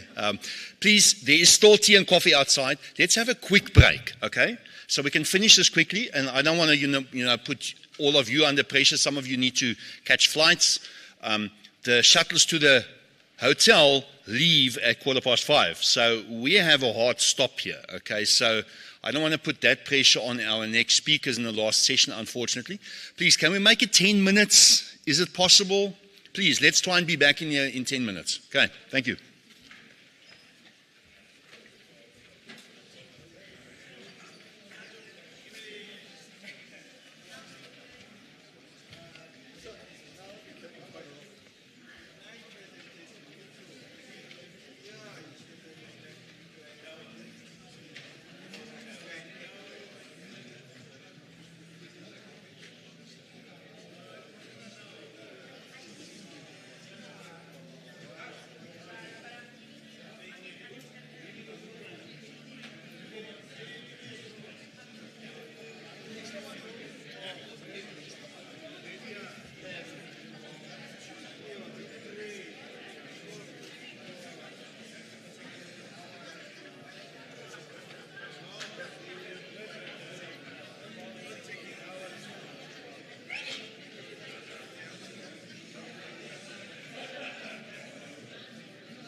unused resources or waste from one company is reused by another company. In essence, what is waste from one company becomes a value resource for another company.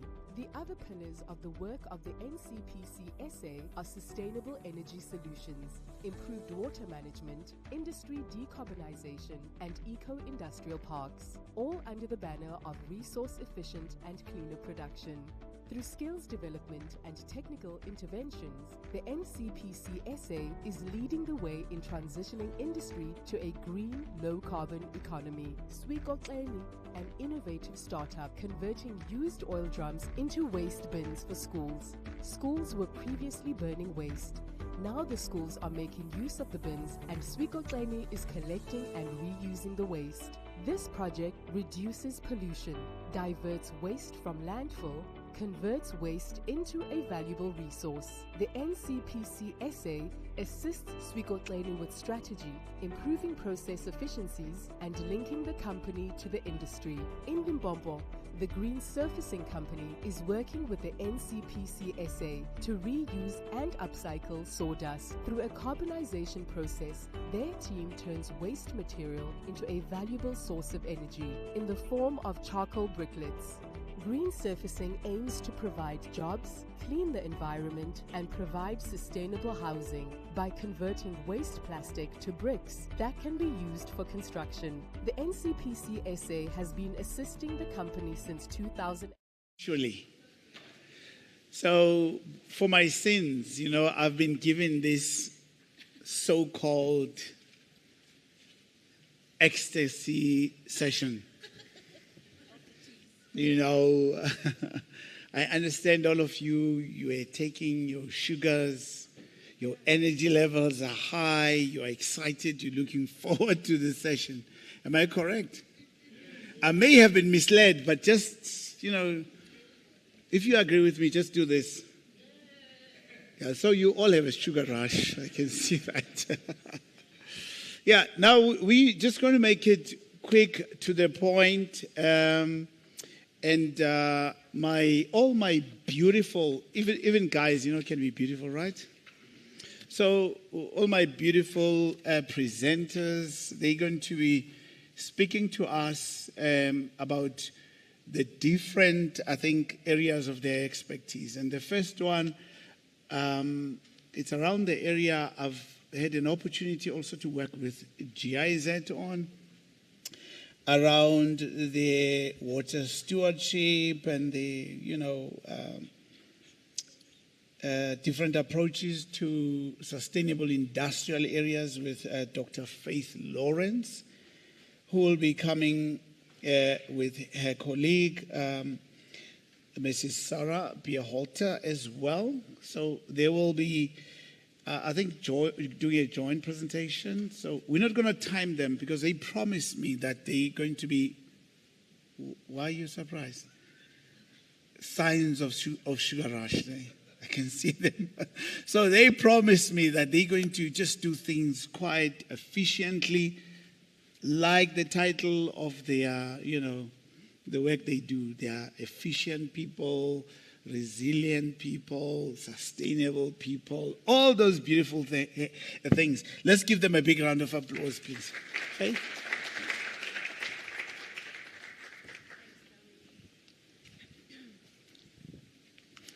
Hi, everybody. So Bent warned me, go very quickly. I hope this is the right way. I'm going to be talking to you together with Sarah Bierholter on different approaches to sustainable industrial areas.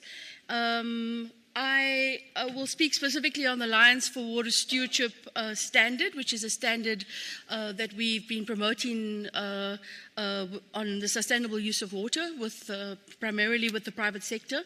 And Sarah will be talking to you a little bit about the Natural Resources Risk and Action Framework, NRAF, which is a framework developed by GIZ's Natural Resources Stewardship Program. For those of you who don't know me, I am working for the Global Alliance for Water Stewardship as the new head of policy engagement, and we are a Scottish NGO focusing specifically on sustainable use of water through water stewardship. maybe just to start, oh, how does it go the other way? Maybe just to start off, you have heard so many presentations, excellent presentations on the Eco-Industrial Park framework. I won't go into the detail, but the spirit of what we wanted to do, had we had the time, is to follow through a logic of the EIP, where it sits, and Sarah will talk a little bit more about that, but also locate water stewardship within it. But maybe just to say, we want to pick up on 2 or 3 key points of the Eco-Industrial Park framework. One, it defines basic requirements and performance criteria, and we've heard about the performance criteria against which the eco-industrial status of the park is measured, but also the fact that it's a community of businesses who seek to achieve enhanced environmental, economic, social performance through collaboration and managing environmental and resource issues. And for us, the whole objective of really working collaboratively across those performance areas is very critical and key. And as we know, looking at performance management and looking at impact of work at industrial sites remains, one, a big challenge, but two, an opportunity for both governments who are prioritizing industrial parks, but also for private sector companies who are tenants and residents in these parks. The framework, you've heard about this. There are a number of different support pillars, and we're going to focus specifically on the elements relevant to the resource element of it. I think it's important to say that the park management as a pillar for eco-industrial parks, services and governance is something that really sets the scene for how we want to look at managing of resource efficiency in these parks, how infrastructure is being managed, as well as the symbiotic relationships across the different industries. And we've heard lots of different examples. There was the conversation around circular economy that was raised earlier that came to mind, and the whole issue of resource use efficiency. But I'm going to speak to you a little bit about one of the natural resource elements within an industrial park that we've been zooming in on, and that's around the topic of water and the sustainable use of water in industrial sites. So I mentioned to you that I work for the Alliance for Water Stewardship. Those of you who know me, I used to work for Natures. You saw that in my background. But the Alliance for Water Stewardship is a membership-based alliance, and we have more than 200 members from the public sector, mainly private sector as well, and civil society organizations across the world who have water and water security and water use and water sustainability as a key priority focus of these companies and organizations. We have a number of different ways in which we harness water stewardship, and I'll talk to you about it a little bit. But the center of the work we do as a water stewardship community is embracing a water stewardship standard, and we heard a lot about standards and the value of standards and the benchmarking role that standards bring. We have a water stewardship standard where there are more than 480 sites, registered and certified sites, who've embraced the water stewardship standard. But more importantly, and I think this came up in Christian's comment towards the end of his input, not only are there sites who are seeking certification, but there are also others who are using the standard against which they are, one, managing their water or EIP journey, if you want to talk about the EIP standard. And for us, we've learned a lot from the more than 14,000 downloads, or more users downloading and using the water stewardship standard as their guide for good water stewardship performance. Then obviously, and in addition to that, we've then had sites that have certified, and you see the global spread across the world of that. Water stewardship for us is the use of water that is socially and culturally equitable, environmentally sustainable, and economically beneficial, and it's achieved through a stakeholder-inclusive process. Stakeholder inclusivity is at the center of water stewardship, and it involves site and catchment-based actions. So At the center of it is a standard that was developed and implemented. It's a guiding framework for sustainable use of water. And the framework really puts in place a number of steps, 5 steps, around which a water stewardship journey is embarked on and measured should you go for the standards of certification. And the steps are very, very simple, very specific. It's around gathering understanding, so very much the Plan, Do, Check, Act that Ben spoke about earlier. It's about gathering and understanding information about your water usage in the context of an industrial park. How are you using your water in the context of a company in an industrial park? What are the considerations upstream and downstream of your operation that you need to be mindful of? And what does this entail in terms of water usage and water availability in that area? The second step is around committing and planning. So you understand your context and you commit and plan by developing a water stewardship plan. And the plan then outlines your water stewardship journey against which you then, in terms of your implementation, which is the step 3, your site water stewardship plan is done. Then we have the evaluation, which is the 4th step. Tammy's just pointing it out, but I have different specs for different distances, so I can't. So I can't really see so well. And then we have the final step, which is communicating and disclosing. And this is really about disclosing the site stewardship efforts and being very public about it in terms of how you've managed your journey and what that means. The standard really speaks to 5 outcomes: good water governance, sustainable water balance, good water quality status, and of course the outcome of good water, important water-related areas. So for example, if you work in an industrial park and you've got a wetlands in your area, there's a number of different outcomes and activities and actions that you would be contributing towards to address the water-related area in your area. And then the topic of WASH, safe water, sanitation and hygiene for all. We know very much in industrial parks this becomes a big issue.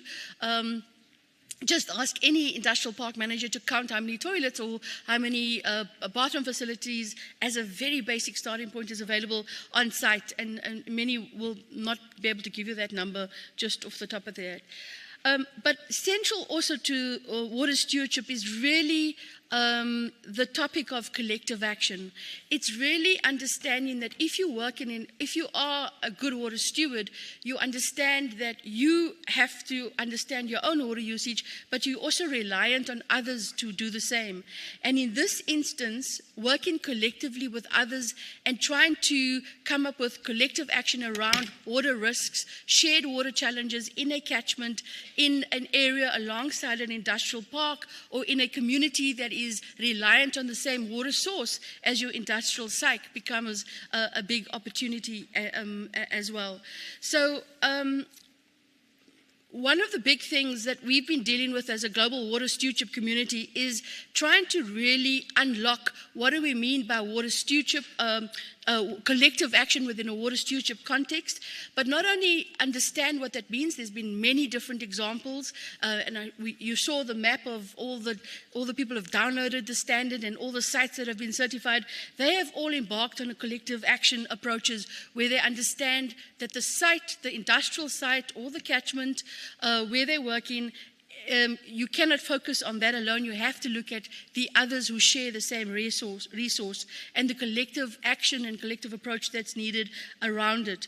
And coming up with shared challenges, if you're understanding the different steps of the water stewardship journey, but also understanding that you need shared solutions. And we've really looked at that in a very strategic way. I wanted to say 2 quick things. As Bernd says, I have 1 minute left. Just recently I was exposed to a very interesting. I was on a panel with the Chinese water there was a number of different water industrial parks that's been prioritized as strategic economic zones and areas in the Chinese context. And many different partners are working with the Chinese government around that. And what was interesting is that they've embarked, and I was very impressed, they've been embarking on their water stewardship journey as a strategic imperative of government, looking at what is the readiness of the site to look at market-facing opportunities, but also how do you get those sites to work collaboratively with the communities living alongside the site in the industrial park, but also with other government partners and agencies who are also dependent on energy efficient measures, SOPs around how they're using their energy or how they're managing their access points or their transport, etc. So the point is there's a number of different governments that are prioritizing, and I want to commend Tami as I hand over to Sarah, because the South African government and the DTIC has done that very embracingly in the reimagined industrial park process. And I think what's really great about this initiative around advancing eco-industrial parks, but also looking at resource efficiency within it, is also saying we can't do this alone as industrialists or as park owners or park managers. We need to do it alongside the communities who draw down on the same resource, the communities where we get our employees from, but also the natural environment from which we draw critical resources like water. Sarah, I'm going to hand over to you now. Sarah's going to talk to us a little bit about the nature's natural resource action framework, which really demonstrates how we can take that collective action into a framework that could really guide how do we work collectively with the stakeholders that I've just mentioned around resource use efficiency and good water practice and natural resource management in our parks. Thank you. Let's give you a big round of applause, please. Sarah? Don't you like how I do it? You know, seated, relax. This is a good session, right? Yeah. Sarah, so I'm just gonna take over from there and introduce you to the third approach that we have on the table, which is, no, this is the wrong direction, the Natural Resources Risk and Action Framework, in short, NRAF. So this is a process which we have developed especially to set up multi-stakeholder partnerships for stewardship, and they always include the private sector, the public sector, and the civil society. And it leads from the preparation of such a multi-stakeholder partnership in 5 steps, which I will show you in the next slide, until the point where such a partnership is self-sustaining and they are operating totally independent from any organization like GIZ who has kicked them off. That is the idea, that it is standing alone in a moment in time. The NRAF works with a risk-focused approach, so we are always looking at a certain risk in an area. Can be an industrial park and its surroundings, it can be a city, it can be a catchment or a basin. And we are working with the assumptions that we normally have risks which are associated to the use and the management, often the not sustainable management of natural resources, which can't be addressed by one sector alone. The risks are normally relatively big. Everybody is affected by those risks, private, public, and civil society. And if they collaborate and they take joint action, they are able to address the risk. Only one alone will not be the game changer.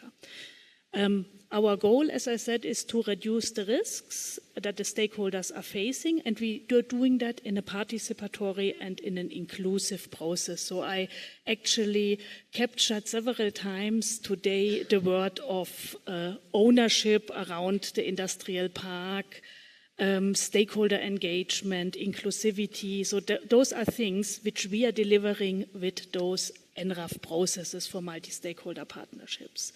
So the partnerships, they go jointly through the process, they shape their partnership, they commit and they act, and then together they create increased natural resources security, and with that also production security on a longer run for private businesses and for industrial sites. For industrial areas, this process leads normally to a better and a long-term production security, but also to less regulatory risks, better investment climates, job security, job creation, improved relations with the population. So I heard today in a lot of cases that this is actually a difficult point, the surrounding communities and the population. Less environmental impact and a better transparency and reputational gains also for the private sector. So the process is set up in 5 steps. Partnership creation and partnership execution. We start normally in a prepare phase where we identify relevant stakeholders in a certain area and we discuss the problems which are there in relation to the natural resources, and we recognize the interests of all stakeholders which are there. We do that very inclusively, very broadly, inviting everybody who could come to the table. And if we can then move to a second phase, we start really to assess. We are assessing the risks in the area, but also the opportunities. Always remember, there are not only risks, there are also opportunities, which we are not using because we are not collaborating. And the stakeholders start to jointly to develop options to respond to those risks, and they start to prioritize them. And we deliver normally also cost and benefit analysis so that they can better decide which are good options and which options maybe do not deliver on their purpose. We start to shape that partnership, and we are developing together with them a partnership action plan.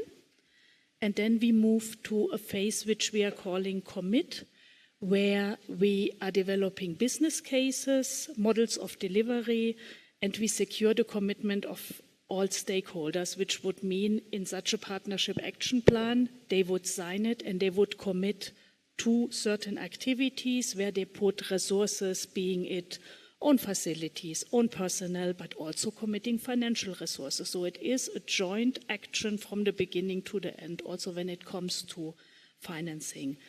Then we enter to act and we implement those activities which we have agreed with the stakeholders. We keep on empowering and advising the stakeholders, bringing in innovations.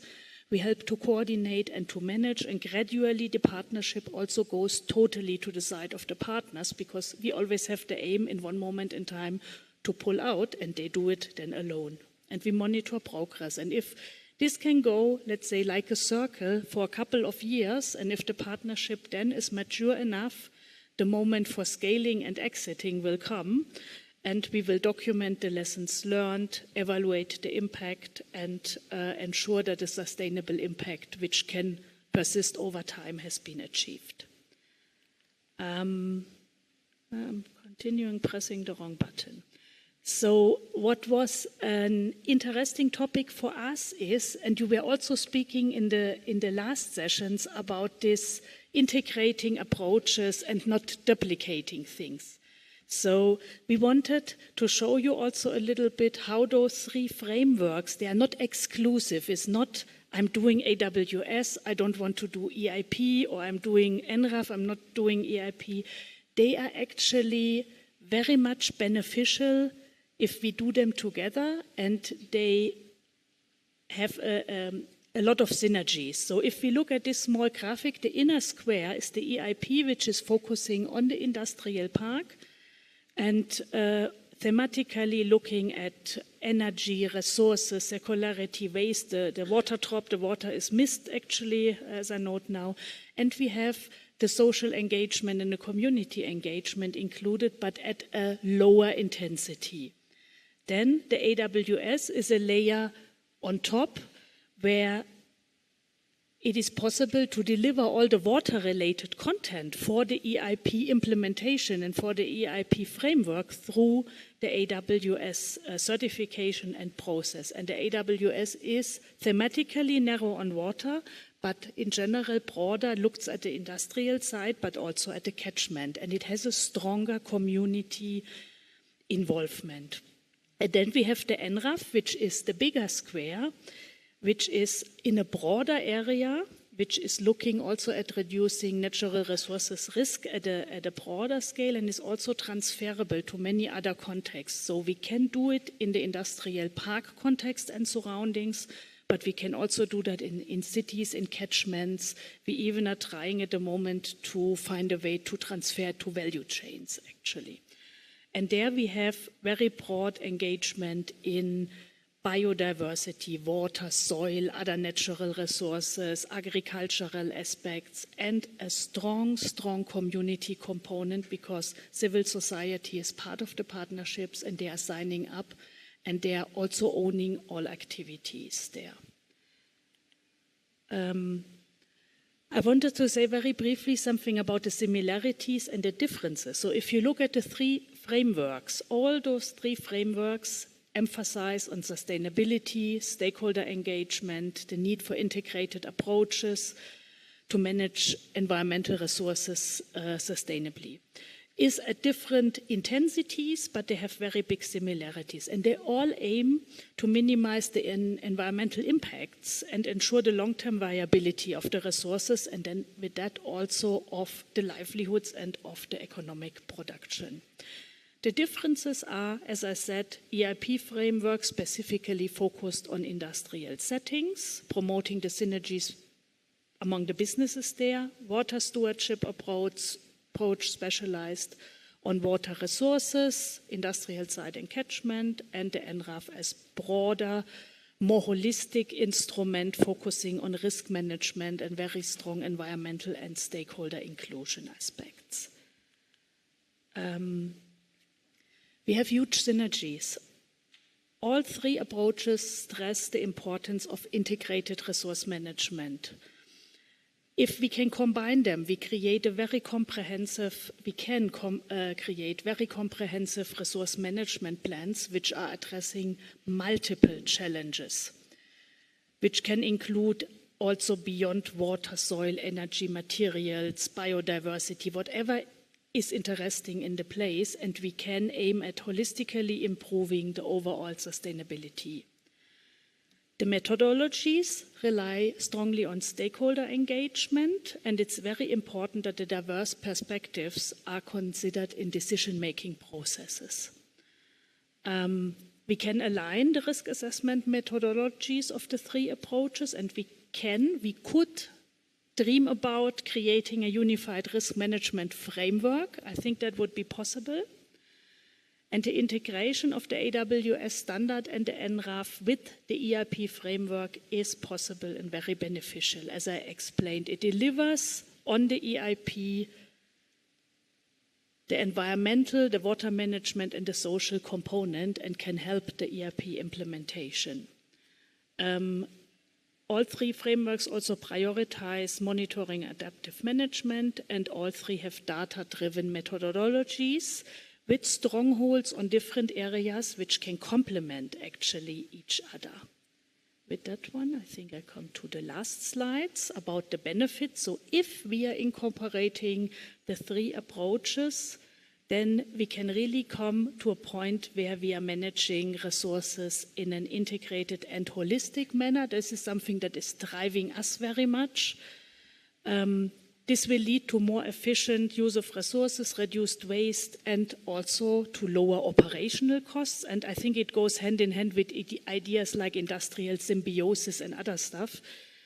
It will also lead to significant environmental benefits, because we will be able to address several environmental issues simultaneously, and we will be able, by doing that, also ensuring the inclusion of social aspects. Collectively, they provide a robust system for identifying, assessing, and mitigating various environmental, social, and operational risks. And this leads also for the industrial areas to increased environmental regulatory resilience and against market-related shocks. And the three frameworks emphasize the importance of engaging with stakeholders, including the local communities, government, and NGOs. And if we combine them, we are very strong on those aspects, and this leads to better relationships enhanced trust with the communities and a stronger social license to operate for the industrial areas, while we are jointly enabling a just transition process where we are not leaving anybody behind. If you want to learn more about how we are doing those stewardship multi-stakeholder partnerships, you will get the presentation with the documentation of the event. There is a website, there is a newsletter, and we have a self-paced e-learning on the natural resources risk and action framework, which you can access from everywhere for free and self-paced. So we will be happy if you visit us. And I'm also doing the advertisement slot for FAITH. Also the Alliance for Water Stewardship is having very interesting products which are available in the internet and a global training on the AWS standard. So please visit also their website and inform yourself. Thank you very much for your attentiveness, you see. Attention at this late hour. You know, even myself, I'm a little bit tired. Thank you very much for your attention at this late hour. Give a big round of applause. Mark, you can come through. For a second there, I thought we had Mick Jagger, you know. He's Mark Jagger. Let's give him a big round of applause, ladies and gentlemen. He's going to be talking to us about the tools and approaches towards sustainable industrial areas. Talk about transformation of those areas. Thank you. We're all yours. Yeah, thank you very much, Tammy, for the kind introduction. To pick up on the point, I think that Vanessa mentioned in one of the earlier sessions, I would also belong to the group in the room that might have still more years ahead, but at the same time, far less experience to draw from. So I'm very glad that I don't have to give this input of my own on GIZ's tools and approaches, but will be joined also by my colleague, Rem Mahmoud, who has been working on the topic for many years and will also provide some case study insights from her project in Egypt as we go along. So yeah, why sustainable industrial areas? When I sent the slides to Bernd last week, he said, "This is the last session. Are you sure you really want to start with this again?" But, and yes, indeed, this might probably be a bit redundant, but as tools are always a means to an end, and I just would like to highlight 2 points or objectives that also stand out to me from some of the inputs that we've also heard from the previous sessions. And that's on the one hand, a sustainable industrial areas approach is firstly all about balancing economic, ecological, and social aspects in industrial areas. And secondly, also creating common benefits through joint services and industrial synergies. So this means decoupling industrial growth from the negative effects it can have with regards to resource use, pollution, greenhouse gas emissions, and so on, while on the other hand, contributing to improving competitiveness, creating good quality jobs, increasing quality of life for communities, just to name a few examples. So therefore, and as has also been visible in some of the previous inputs, a sustainable industrial areas approach presents an important element of GIZ's advice to its stakeholders in the industrial sector. Yes, secondly, the EIP framework, and also here we go again, but yes, also GIZ is guided by the EIP framework and committed to it and its prerequisites and performance indicators across all 4 dimensions in its project implementation. So while the international EIP framework provides useful orientation and serves as an international benchmark, we've also heard there is no one-size-fits-all blueprint to achieving these prerequisites and indicators in different contexts in the same way. So when going over this point, actually, this kind of reminded me of a personal anecdote of what I experienced in the past few days when arriving in South Africa. With my laptop, which included my slides, my speaking points, all nicely prepared. And then I tried to plug in my laptop and noticed that my charging cable does not match the local socket. So, and this kind of showed to me that no matter how well something might be conceptualized in theory or not, it won't work if it does not consider the context you plan to apply it in. And this, of course, is a very simplified depiction, but it is with the same high value to context and needs-based consideration that GIZ also aims to design and implement its project with regard to sustainable industrial areas. So maybe one could even say that project and tools that are used to advance a sustainable industrial areas approach can kind of serve as an adapter to implementing the eco-industrial parks framework. And it is through these projects over the past 2 decades in many different countries in Africa, Europe, and Asia that significant know-how and experience has been developed. And while context sensitivity is critical, at the same time, it's also important to not always reinvent the wheel. And to profit from this knowledge and experience that has been generated on the project level in these various projects, members and colleagues from these projects, as well as involved experts, have formed a working group on sustainable industrial areas. And it's through these working groups member project that a number of tools contributing to a sustainable industrial areas transformation have been developed. And these tools, I think currently it's over 60 in number, are publicly available on our open source platform, the SIA Toolbox.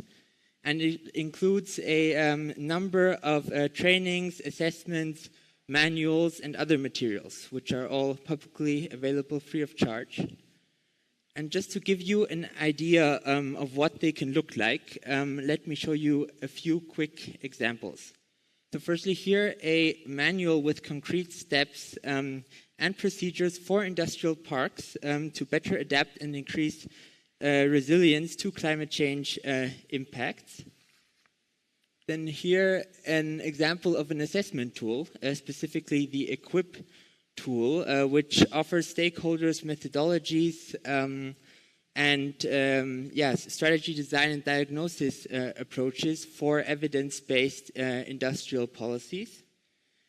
And there's also a number of trainings, like the one that Sarah had mentioned before, that are also publicly available on our platform. One example here, a self-paced e-training on resource-efficient chemical management in industrial processing.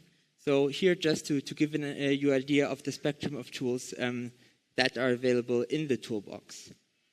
One more tool that many sustainable industrial area projects have implemented in one form or another is a gap assessment. And that is something where Reem will share a few insights on how a gap assessment was used in her project on private sector innovation in Egypt. Over to you. Let's give him a big round of applause. Yeah, I'm not sure you can hear me now. Yes. So my name is Reem Mahmoud. I'm happy to be with you today. I'm sorry that you are listening to us at the last session, but we will try to be light and delight. So I'm talking to you about my more than 20 years of experience, including 8 of which focused on supporting industrial areas in Egypt, both public and private industrial areas, to transform into sustainability. Why is that? Trying to convince you that the gap analysis tool that was displayed by Mark from previous slides is one of the most beneficial practical tools. How's that? This will be shown through my presentation now.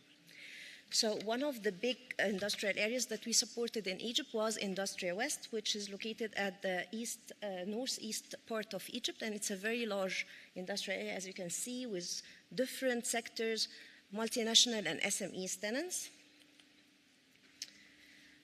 Yes, the top management of the park was very interested. They heard about the experience of the GIZ with the sustainability measures and the SEA guidelines, and they want to apply it. But still, the mindset is a real estate mindset. They have a land, they want to sell it. Yes, they are interested with this, how you say it, the value added of having badged by SEA compliant. But still, we followed, like Sarah said, and faced 5 stages of a journey of transformation, starting by preparing not only the park, but also, as Bernard said, the tenants and Chris in the previous session, and creating a common mindset to do this gap analysis using a very comprehensive tool that we'll see now that can give us an overall picture, detailed and categorized, not only categorized, but subcategorized over the 4 aspects of the sustainability or the EIP framework. Then followed by action planning, and followed finally by monitoring and closing. What is the objective of using this gap analysis? First of all, to unveil the gaps, or I would rather say, not gaps, but potential or needs for improvement on the level of the industrial park management and design, as well as the tenants. Finally, also assessing the compatibility of the park in terms of design, infrastructure, as well as operation, day-to-day operation of a park, securing the commitment of the tenants and the park manager, gaining momentum, and ensuring visibility.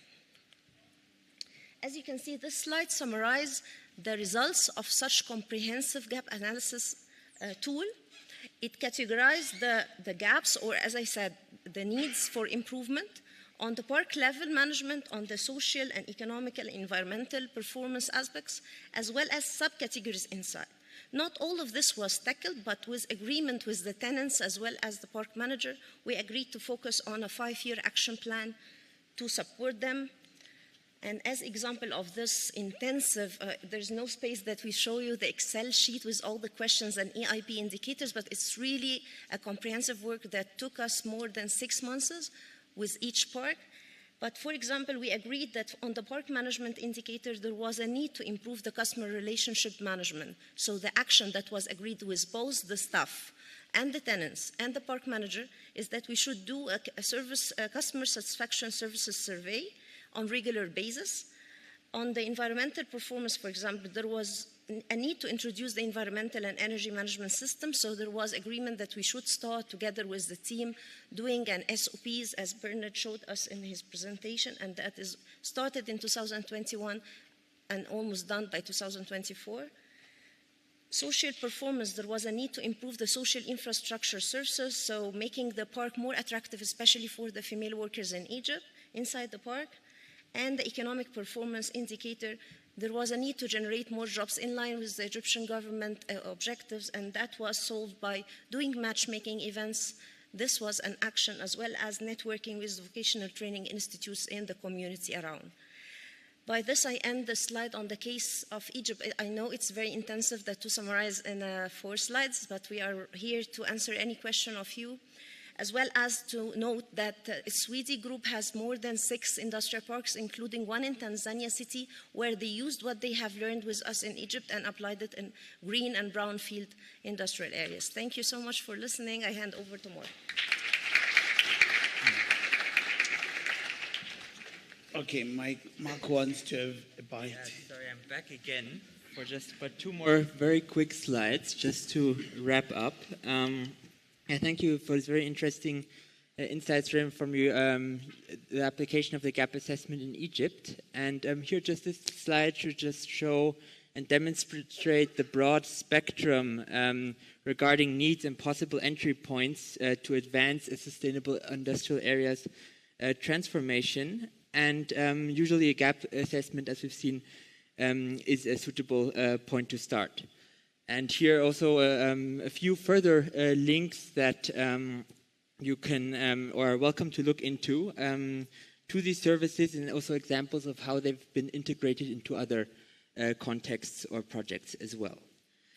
Now, a final slide, and I'd like to wrap up in returning to the question from the very beginning.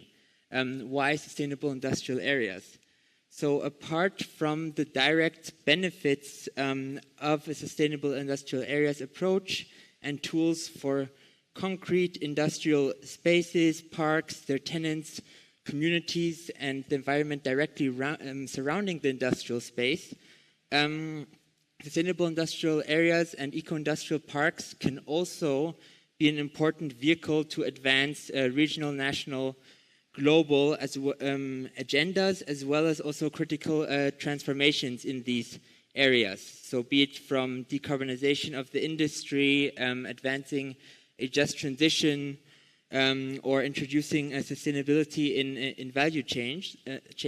And at the same time also, it is through these agendas and larger transformations that have high visibility in the public eye, that then again can also act as a driver to attract attention and investment in industrial parks and areas. So we would like to end with a question. I'm not sure if we have time to discuss it or maybe just to rather reflect upon, but as we've got a broad realm of deep international experience in the room, I'd just like to ask, how do you feel governments use industrial parks and areas as catalysts to advance these transformations and agendas, and do they do so enough, or does further potential come to mind? With that, thank you very much for your attention, and don't hesitate to approach in case of any questions or follow-up. Thank you very much. Thank you.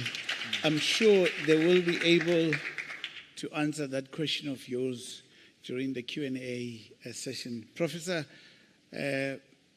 Rana, I don't know if I'm pronouncing it right, Rana Singh. He's going to be speaking to us about the UNIDO EIP tools to support the life cycle of eco-industrial parks. Give him another big round of applause.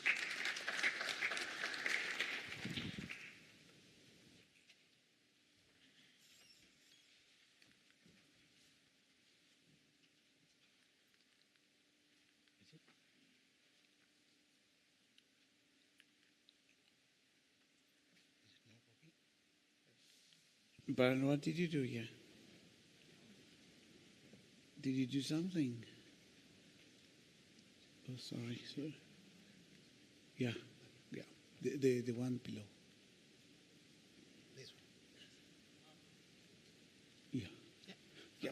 Okay. Got it. Hello to everybody.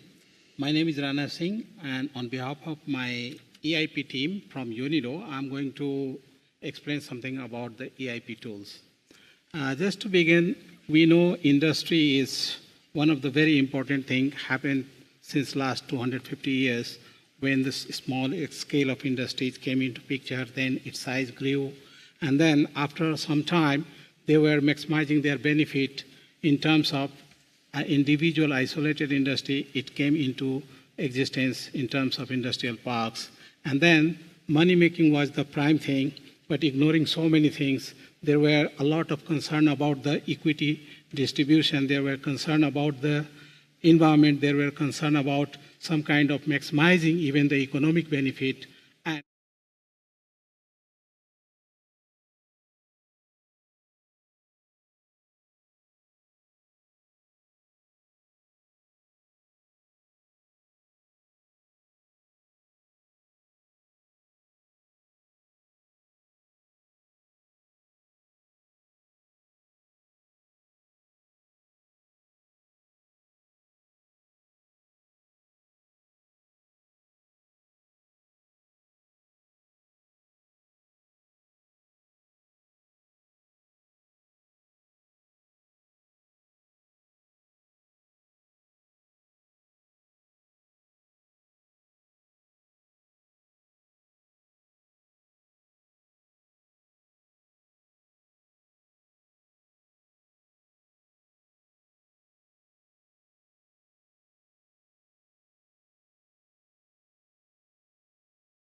to improve the efficiency, where are the gaps, how to assess this, how to make the assessment and find the opportunity for the improvement.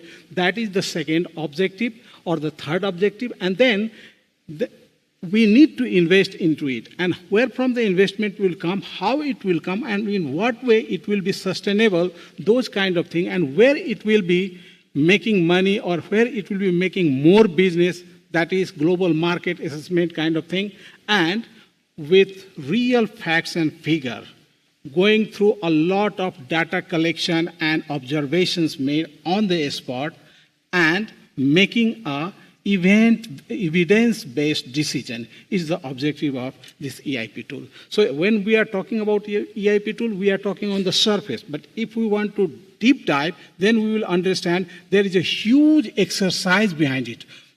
For each and every tool, we have to do a lot of exercise. This is the one of the common thing. The first presenter also presented the same thing, so I'm just escaping, but just to make that, it is going to consider some of the components into it, like park management, RECP, that is resource efficiency and cleaner production, industrial and urban or industrial and community synergies, then sustainable communities and natural environment, and planning, spatial planning and zoning. So these are some of the things we are going to cover in this tool, but most importantly, what we are going to introduce right now is UNIDO has 10 number of tools which we usually recommend for everyone to consider while they are talking about eco-industrial park, while they are working for the eco-industrial park. So these tools are categorized into different categories. You can see in between there is implementation support tools, but it is divided into two categories. One is applicable at the very bottom level, that is at the park level, tenant level. Another one, the third column, is talking about the country level. What it is, I will just introduce it. And then on the left, we can say planning tool. And these planning tools are also very important, and conceptualizing and the master planning of the existing one, or even for the green one, if you have the master plan, then it should be reviewed critically before we go further. As I said, implementation at the country level, we have to deal with the relevant policy, strategy, and kind of thing, how we can strengthen the EIP promotion in the country. If the country policy is not adopting EIP, if that is not going to be supported in terms of tax or in support of some kind of benefit by the government, that is not going to be beneficial. So that policy support is very important. And then, which one park is your eco-industrial park? There should be a definition. And what is that definition? What are those criteria we have to scrutinize against each and every park existing in the country? And that's how, first of all, we will consolidate a list of eco-industrial parks. People can say in this country there are 50, there are 200, there are 500 parks. But in reality, are they qualified to be called as EIP? That is the first thing we have to define. And so there is an exercise, Excel sheet behind it, and there are so many parameters. Usually we are talking about KPIs, but for each and every tool, we have certain KPIs and which we have to quantify. And then according to that minimum requirement, if it is there, then we can say, okay, this park is eco-industrial park. Then we have to also assess something at the park level. We can see how it is performing today. If it is in eco-industrial park, then how it is working today, where is the performance level, and where is the gap, and what is the minimum requirement respect to that criteria. So in that way, we have to make an assessment. Then we have to also address how the park management is performing. In the morning, our seniors were discussing about the benefit of management. It is really, really very beneficial. We have seen some of the successful EIPs in some country, and we understood how important this park management is. If park management is smart, they will be able to provide the service support and convincing services to the tenant companies to opt for this EIP. So this is also very important, and this tool is also important tool we are using in every case. So access to finance, that is the excellent tool, and it is now gaining momentum and appreciation in each and every country. So we are, and all tools are dynamic in nature with the time, with the experience, with the need. We are modifying or updating it. So finance is also one among the very important where we are interacting at the tenant level. And industrial symbiosis is, of course, just before this session, there was a lot of talk about industrial symbiosis, so I'm not going to describe it, but it is one of the things where we are going through circularity, we are going through material efficiency, we are going through a lot of economic values capturing there, and at the same time, reducing the environmental burden.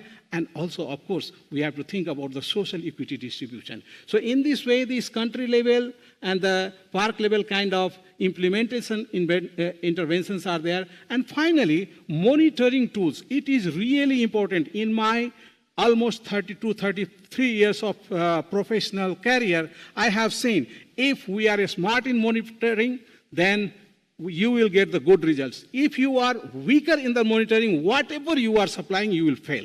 That is for sure. So this tool is very, very important where we are talking about two special things. EIP opportunities, identification and monitoring is one part, but RECP is given a special name. Why? Because in the EIP performance, the major benefit is located nearby RECP related kind of thing. Energy management system, energy performance efficiency, and there are so many things which comes under this RECP exercise, and that will lead you where is the gap and how to improve it. So in this way, these 10 tools are very important, and now I'm taking you to a real picture how it works in a EIP park. IP park. So what is happening if there is a IP, suppose industrial park, which you want to convert, translate into EIP, or if there is a brand new kind of greenfield where you want to conceptualize and think about developing this EIP, you have to use those kind of things. And just for the quick cap, what I can see, there are two approaches. One is the top-down approach, and there is the bottom-up approach. Top-down approach, we all know that there should be a policy-related kind of support existing in the country. So there is the tool which we use. What about the bottom-up? Always we are landing to the problem, where is the money? And money matters a lot. And money matters sometimes too much. Yeah? So if you are interacting with the tenant companies or the users, beneficiaries, they will say, okay, I am okay with you. Your knowledge is very good. We are convinced. We want to move. But where is the money? How I can get it? What will be the cost of lending? Or how it will be the risk-free? And these are the things. So these are the two approaches. And in between, you can see these tools are used in different stages. One is a scoping and feasibility planning stage. Another is the construction, where the investment will come. Maybe our World Bank partner will come and assist them. And then the operation and continuous improvement, there are certain tools we are going to use. So in this way, and once you have done up to a maximum efficient EIP establishment, it is not going to be end. It's a dynamic system. So after some time, you will land into this situation. What it is. For example, here is the financial return as one of the parameters, most important parameter. If you are good on environment, if you are good on distribution, equity distribution, but if you are financially, or maybe for the government, economically you are good, but financially if you are not good, then what will happen? There will be no investment and there will be no action. So in this way, we have taken one parameter as financial return and another as the time. So in this down block, you can see it is a danger block. We don't want to be there. We want to be in green block. So if an industrial park is having some problem, it will go down. But with this kind of tools, if you assess it, if you improve it, then it will enter into the green zone where it will be matured after some time. But it is not going to retain at the constant level. With the time, with the change, with the context changing, that will be also likely to go decline. And at some point, you have to realize that, oh, certain factors, certain tool I have to pump in the EIP so that it can be, again, rerouted with the next curve, right? So in this way, this EIP tool is very, very efficiently used. For more information, please, these are some of the links where you can find it. So with this, I welcome you to have a look, and if there is any question, please raise to us. Thank you very much. Thank you very much, Professor Singh. Thank you very much. Please do come, my dear. You are the last one standing between people going to... Huh? I don't think... Am I audible to you, though? You got to come, you will be audible. Whose notes are these? Hello, everyone. Unfortunately, I'm too short for this lecture, so I'm going to be standing here. Okay, switch on that one. Hello? Okay, now it's switch on. Okay, it's on. All right. Thank you so much. I see those tired faces here. I'm so sorry. I promise that it's not going to be long. So, it's been an honor. Thank you very much. Thank you very much, Tammy. Thank you very much, NCPC South Africa, for making this happen. I'm Nisa. I'm working with UNIDO at the headquarters. I guess I'm going to start this presentation with a little story. Is it here? Oops. All right. So let me start this with a little story. A while back, I was working in my office, all right, in Vienna, when this senior guy came into my office looking for a piece of paper. So I helped him out with this paper that he was looking. Turns out he wanted to write a letter, a memo or something, to a colleague of his that he didn't manage to meet. So there was a conversation between us, and turns out the senior gentleman used to work at UNIDO some time ago, like 20 years ago, something. And then we engaged in a conversation. He used to work in the resource efficiency and the cleaner production. And then I also added that our program was actually built upon this. And then, so the conversation goes for 20 minutes, until what point this gentleman realized that he hasn't even asked what I was working on at the Global Eco-Industrial Park Program. To which I reply, I am a knowledge manager, and also I'm in charge of developing gender strategies for the Global Eco-Industrial Park Program, and also I'm a general focal point for the unit. To my surprise, his response was, he put a face like this, and then the question that comes out from him was, is that a real job? Well done. So I bursted out laughing. Then I guess that's the reason why I am here. So I'm going to be bringing you into the journey of advancing gender equality in eco-industrial parks. Oops. So here we are. As part of a UN agency, we are actually obliged to contribute to the global agenda, of course, and in this sense, it's going to be SDG 5, gender equality. But then, for UNIDO, the objective of global mainstreaming is actually for women and men to equally lead, participate in, and benefit from inclusive and sustainable industrial development. Okay, if it's not enough, then to understand the magnitude of this issue, I want you to consider this statistics. Women comprises of 39% of the global workforce, but then only 27% in managerial positions. In manufacturing, this becomes a little bit more pronounced because then women have 24% of the manufacturing sector, and less than 15% holds technical roles. Because what?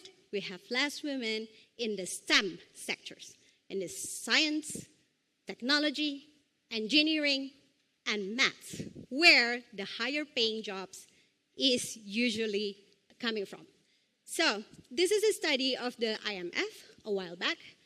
If we then manage to narrow down the gap of the gender discrepancies, then we will benefit of the increase of GDP by 8%. Then imagine if we can really close that gap, we're going to get 23% increase in GDP.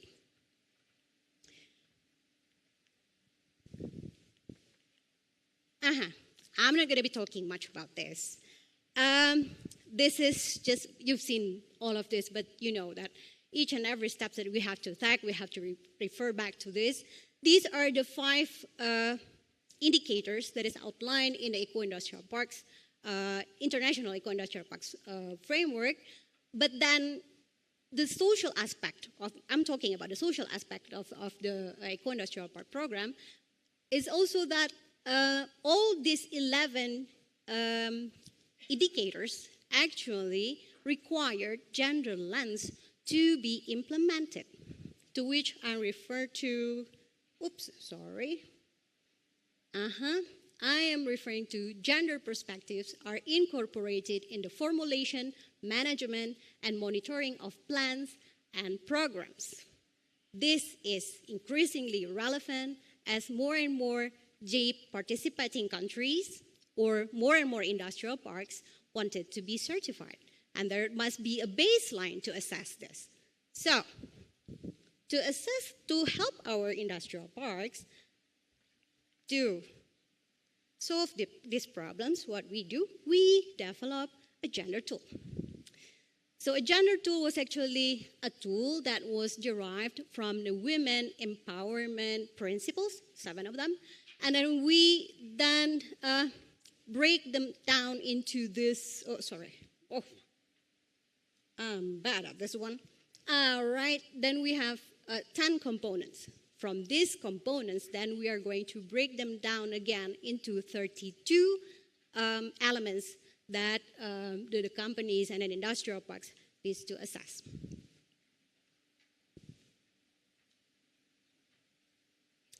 This is how the tools looks like. We have here, the first question that the company and industrial parks has to answer is, does the park or company comply with the elements at the time? Then they will be provided with a drop-down menu here. Yeah, yes, no, yes, partially. And then if the answer is yes or no, then they must specify where the room for improvements can be identified in the design. For example, implementation, assessment, communication, and others, and then they need to specify this. Then the results will be looking like this. This is just the general results that you're going to be getting. There will be a tally of how many yes, partially no, not applicable. The most interesting part of this is also going to generate the percentage, and then it's also going to generate which components you have to prioritize in order for you to perform better in a gender performance. And then this is the table of prioritization and work plan, which then comes with a key feature here of automatic suggestion. So suppose that we chose that we need to think about the corporate policies and commitments to gender equality for a longer time. What do we need to do? So here is the action. Creating inclusive policies for women and improving corporate culture, become a more inclusive and attractive place for women and stuff like that. So there will be automatic suggestions depending if you are going to make it short-term, medium-term, or long-term. All right, what to consider? This is the most fun part. So for this, you have to form an inclusive working group. Because why do we have to be inclusive? Because we need to include all the perspectives. So it shouldn't be a top-down approach, it shouldn't be a bottom-up, but it has to be both.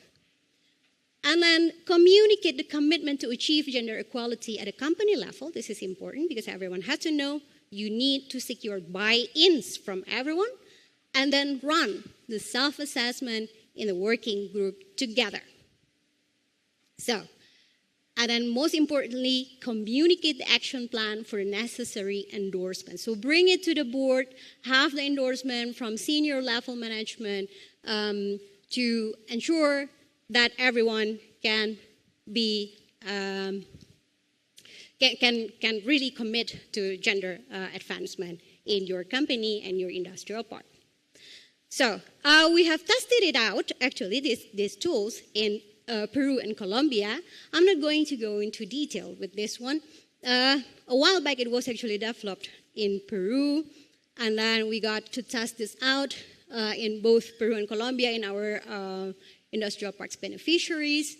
We've got the baseline because we need a baseline, like I mentioned, and then globally we suffer from the lack of gender disaggregated data, which is then lead to gender bias policies, leads to a gender bias infrastructures, for example, and then gender bias decision makings.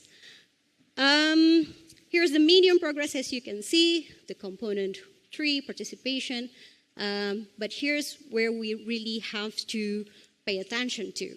So, for example, suppliers, value chain, and supply chains. So this is not an easy task to do, of course, but there is a room for improvement. And then this is the most interesting part. Why these tools? The cost, first. Externally, consultancy for gender issue can cost between 15,000 to 20,000 US dollars. I promise you my paycheck didn't look like this.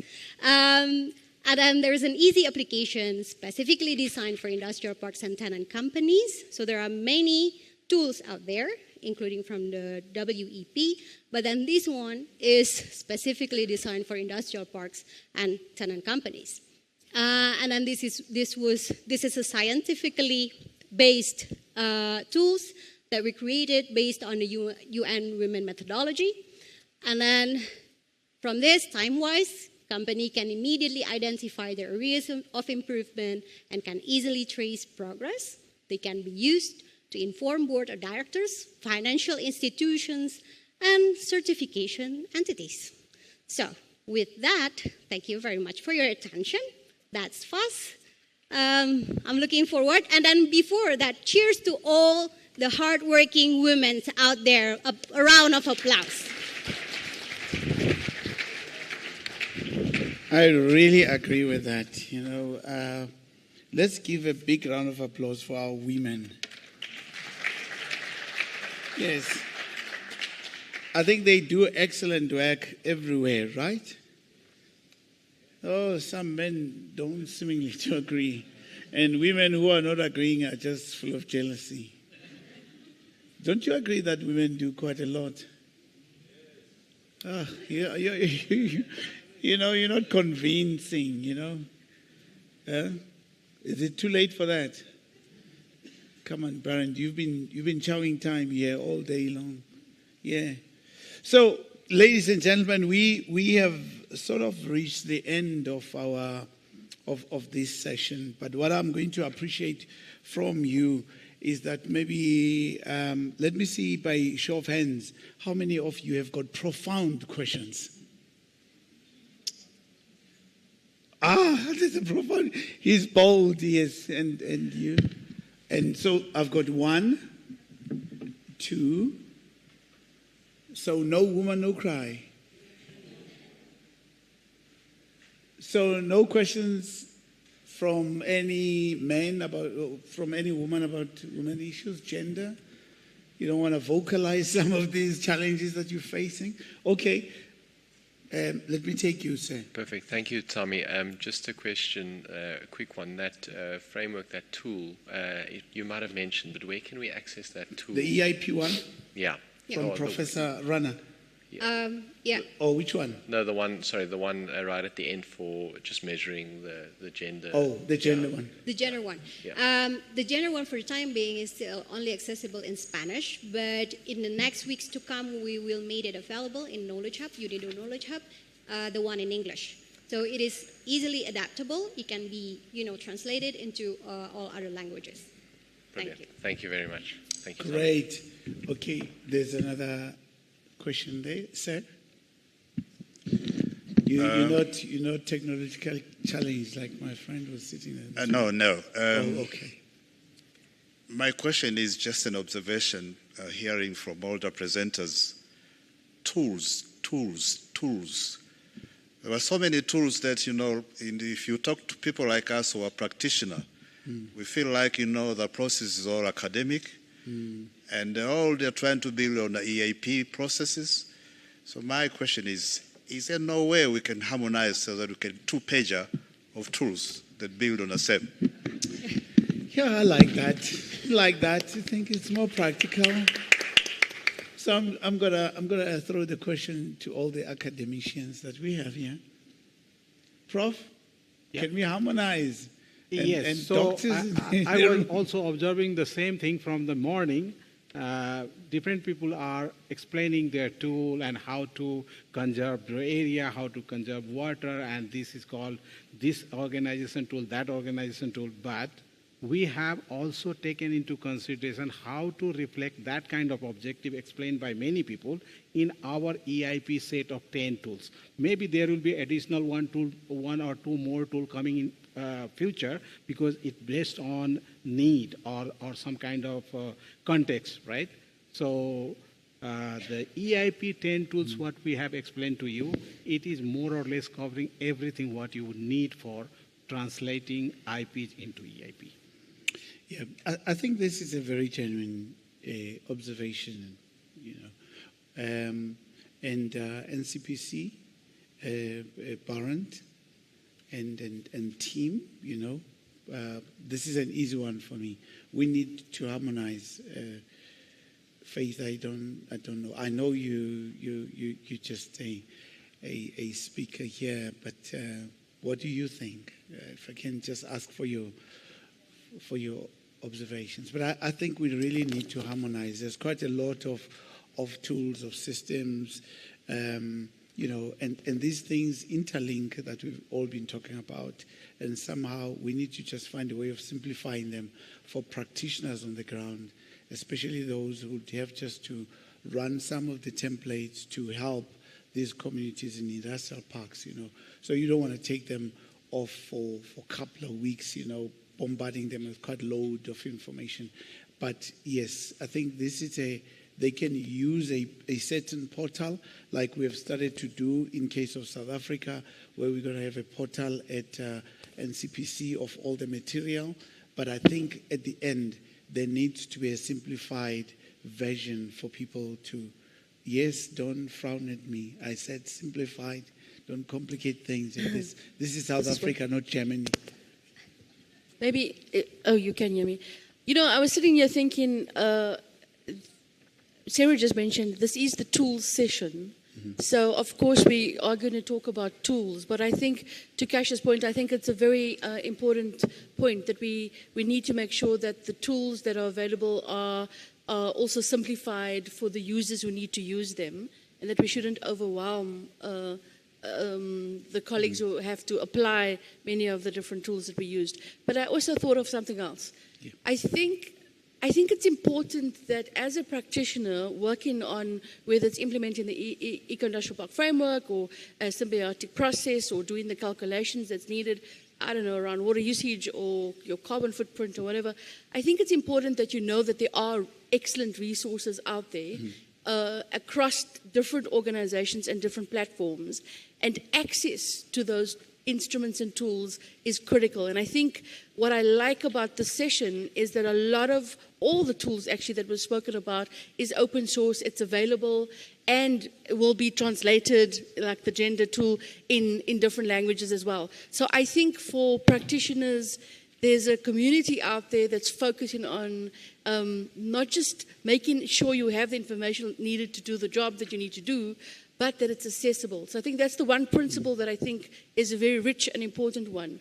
The second maybe observation as well is that I think it's good to simplify, and I think simplification is critical. But if you need to do the work and do the calculations, like Prath spoke about, or go deep into how do you actually measure symbiotic, do the calculations for to measure symbiosis, then I think we need to understand that these are not things that can be simplified, but we need to honor the integrity of having to measure that, understand its impact, and then make sure that the message or the outcome of that is simplified for our government partners and or our users in industrial parks. And I think that should be an important principle, that we find the common language in terms of the implementation of the tools for the users who need to use it. I sound like a politician, but yeah. Thank you very much for giving that. Let's give a big round of applause. Thank you very much for giving those closing remarks for me. And I think give yourselves a very, very big round of applause because you've been able to sit here until the last day. Be excited. Now we're going home now. So I think for me, it's been a very rewardful experience today to continue the work that we do, which is networking, talking about these central words, I think, key words like collaborating, sustainability, resilience, partnerships, tools like we're saying, systematic thinking, building communities, building people, building their businesses, and building their spaces, the ecosystems that we've been talking about. So I think those are very, very critical aspects that we have touched on from the start of this conference deliberation. And of course, we've heard from the very different stakeholders who are critical actually in building this institution of eco-industrial practices, especially benchmarking it with our context in South Africa. We've always been having these aspirations, I think, with the South African Inc. team that we needed to build a truly South African a tapestry sort of doing eco-industrial parks. And I think we're getting there. We've displayed that as we learn from our colleagues from Colombia, Peru, and all the other countries who have presented. I know Chile as well is quite on the map in terms of giving us some of these lessons. So that we can also formulate a very reliable and tested sort of policy and act towards industrial parks framework and its implementation. So I do believe that what has been shared with us today, especially we who are in South Africa, and also as some of you will be taking these lessons back to your country and to your practical industrial park and the different institutions that you're representing, you'll also further, I think, build and also bolster your standards or your framework that you've been working on. One of the things that really, I think, made a mark, an impression to me was Vanessa. Where's Vanessa? Oh, I nearly thought youth don't have a good retention span. If you were not here, I would have said that. But thank you for staying the course.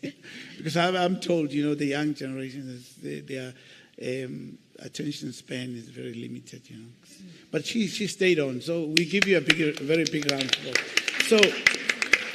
applause. And we need to be passionate and intentional about youth development in industry, because they are going to take us to the next I think, millennia of industrialization. So in every one of our programs, let us encourage the participation of youth. In South Africa, we've got 60% plus youth who are unemployed. Most of them have got some form of qualifications in one way or the other. And I do believe even with those skills that they do have, they can do some lot of artisanry work, trades work. So we need to encourage and push our youth to be very active in terms of economy and industry. Because if we do not do that, it's going to give us a burden globally. You know, it's not going to only be a South Africa or Africa's problem. It's just going to be a world problem. So let's work together on that. I think putting the priorities on youth programs at the center of everything that we do. Let us, I think, promote that. And again, lastly, one important element is what Nisa just talked about, the gender mainstreaming into the industrial ecosystem. It's very, very important as well. I think most of the practices, if we can see, fortunately here today, as we are sitting here, there's more women. So, you know, that's big ups to that. You know. But usually, in some of the meetings you go to, you find people that look like parents, you know, and filling up the chairs, you know.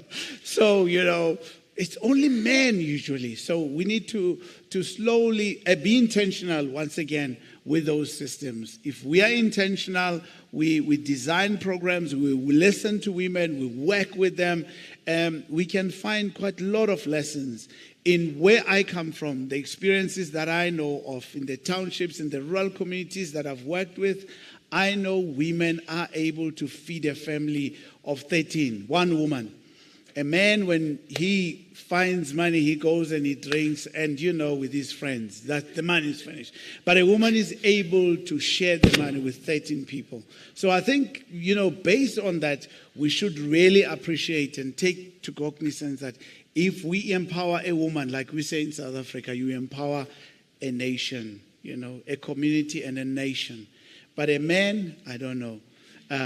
Let's leave it to that. So I think those are encouraging things. And we also learned of very numerous case studies, which, of course, we are going to be interacting with some of our colleagues from these other countries, parents. So you make sure that the contacts, when I need them, you know, when somebody needs them, we have got them in the portal. We can be able to reach and collaborate. We need to build an international network of industrial parks practices based on the eco-industrial parks framework and transformation, so that all these industrial parks, we know in the South African context, they do play that role. So thank you for all of you for coming to grace this conference and really for making the impact. Your presence here is really appreciated. So to all of you, we give a big round of applause. Barent is going to announce the program for tomorrow. Thank you. He doesn't want me to be the last man to speak. You can come and stand here with me, so you can have a last word. Now, just the logistical arrangements. Those that need to take the shuttle to the hotel, I've asked that the shuttle is kept for another 10 minutes or so. So please don't stress. Okay, so that's all I want to say. You can say the last word. No, we're done. Okay, we're done. Thank you. Have a lovely day.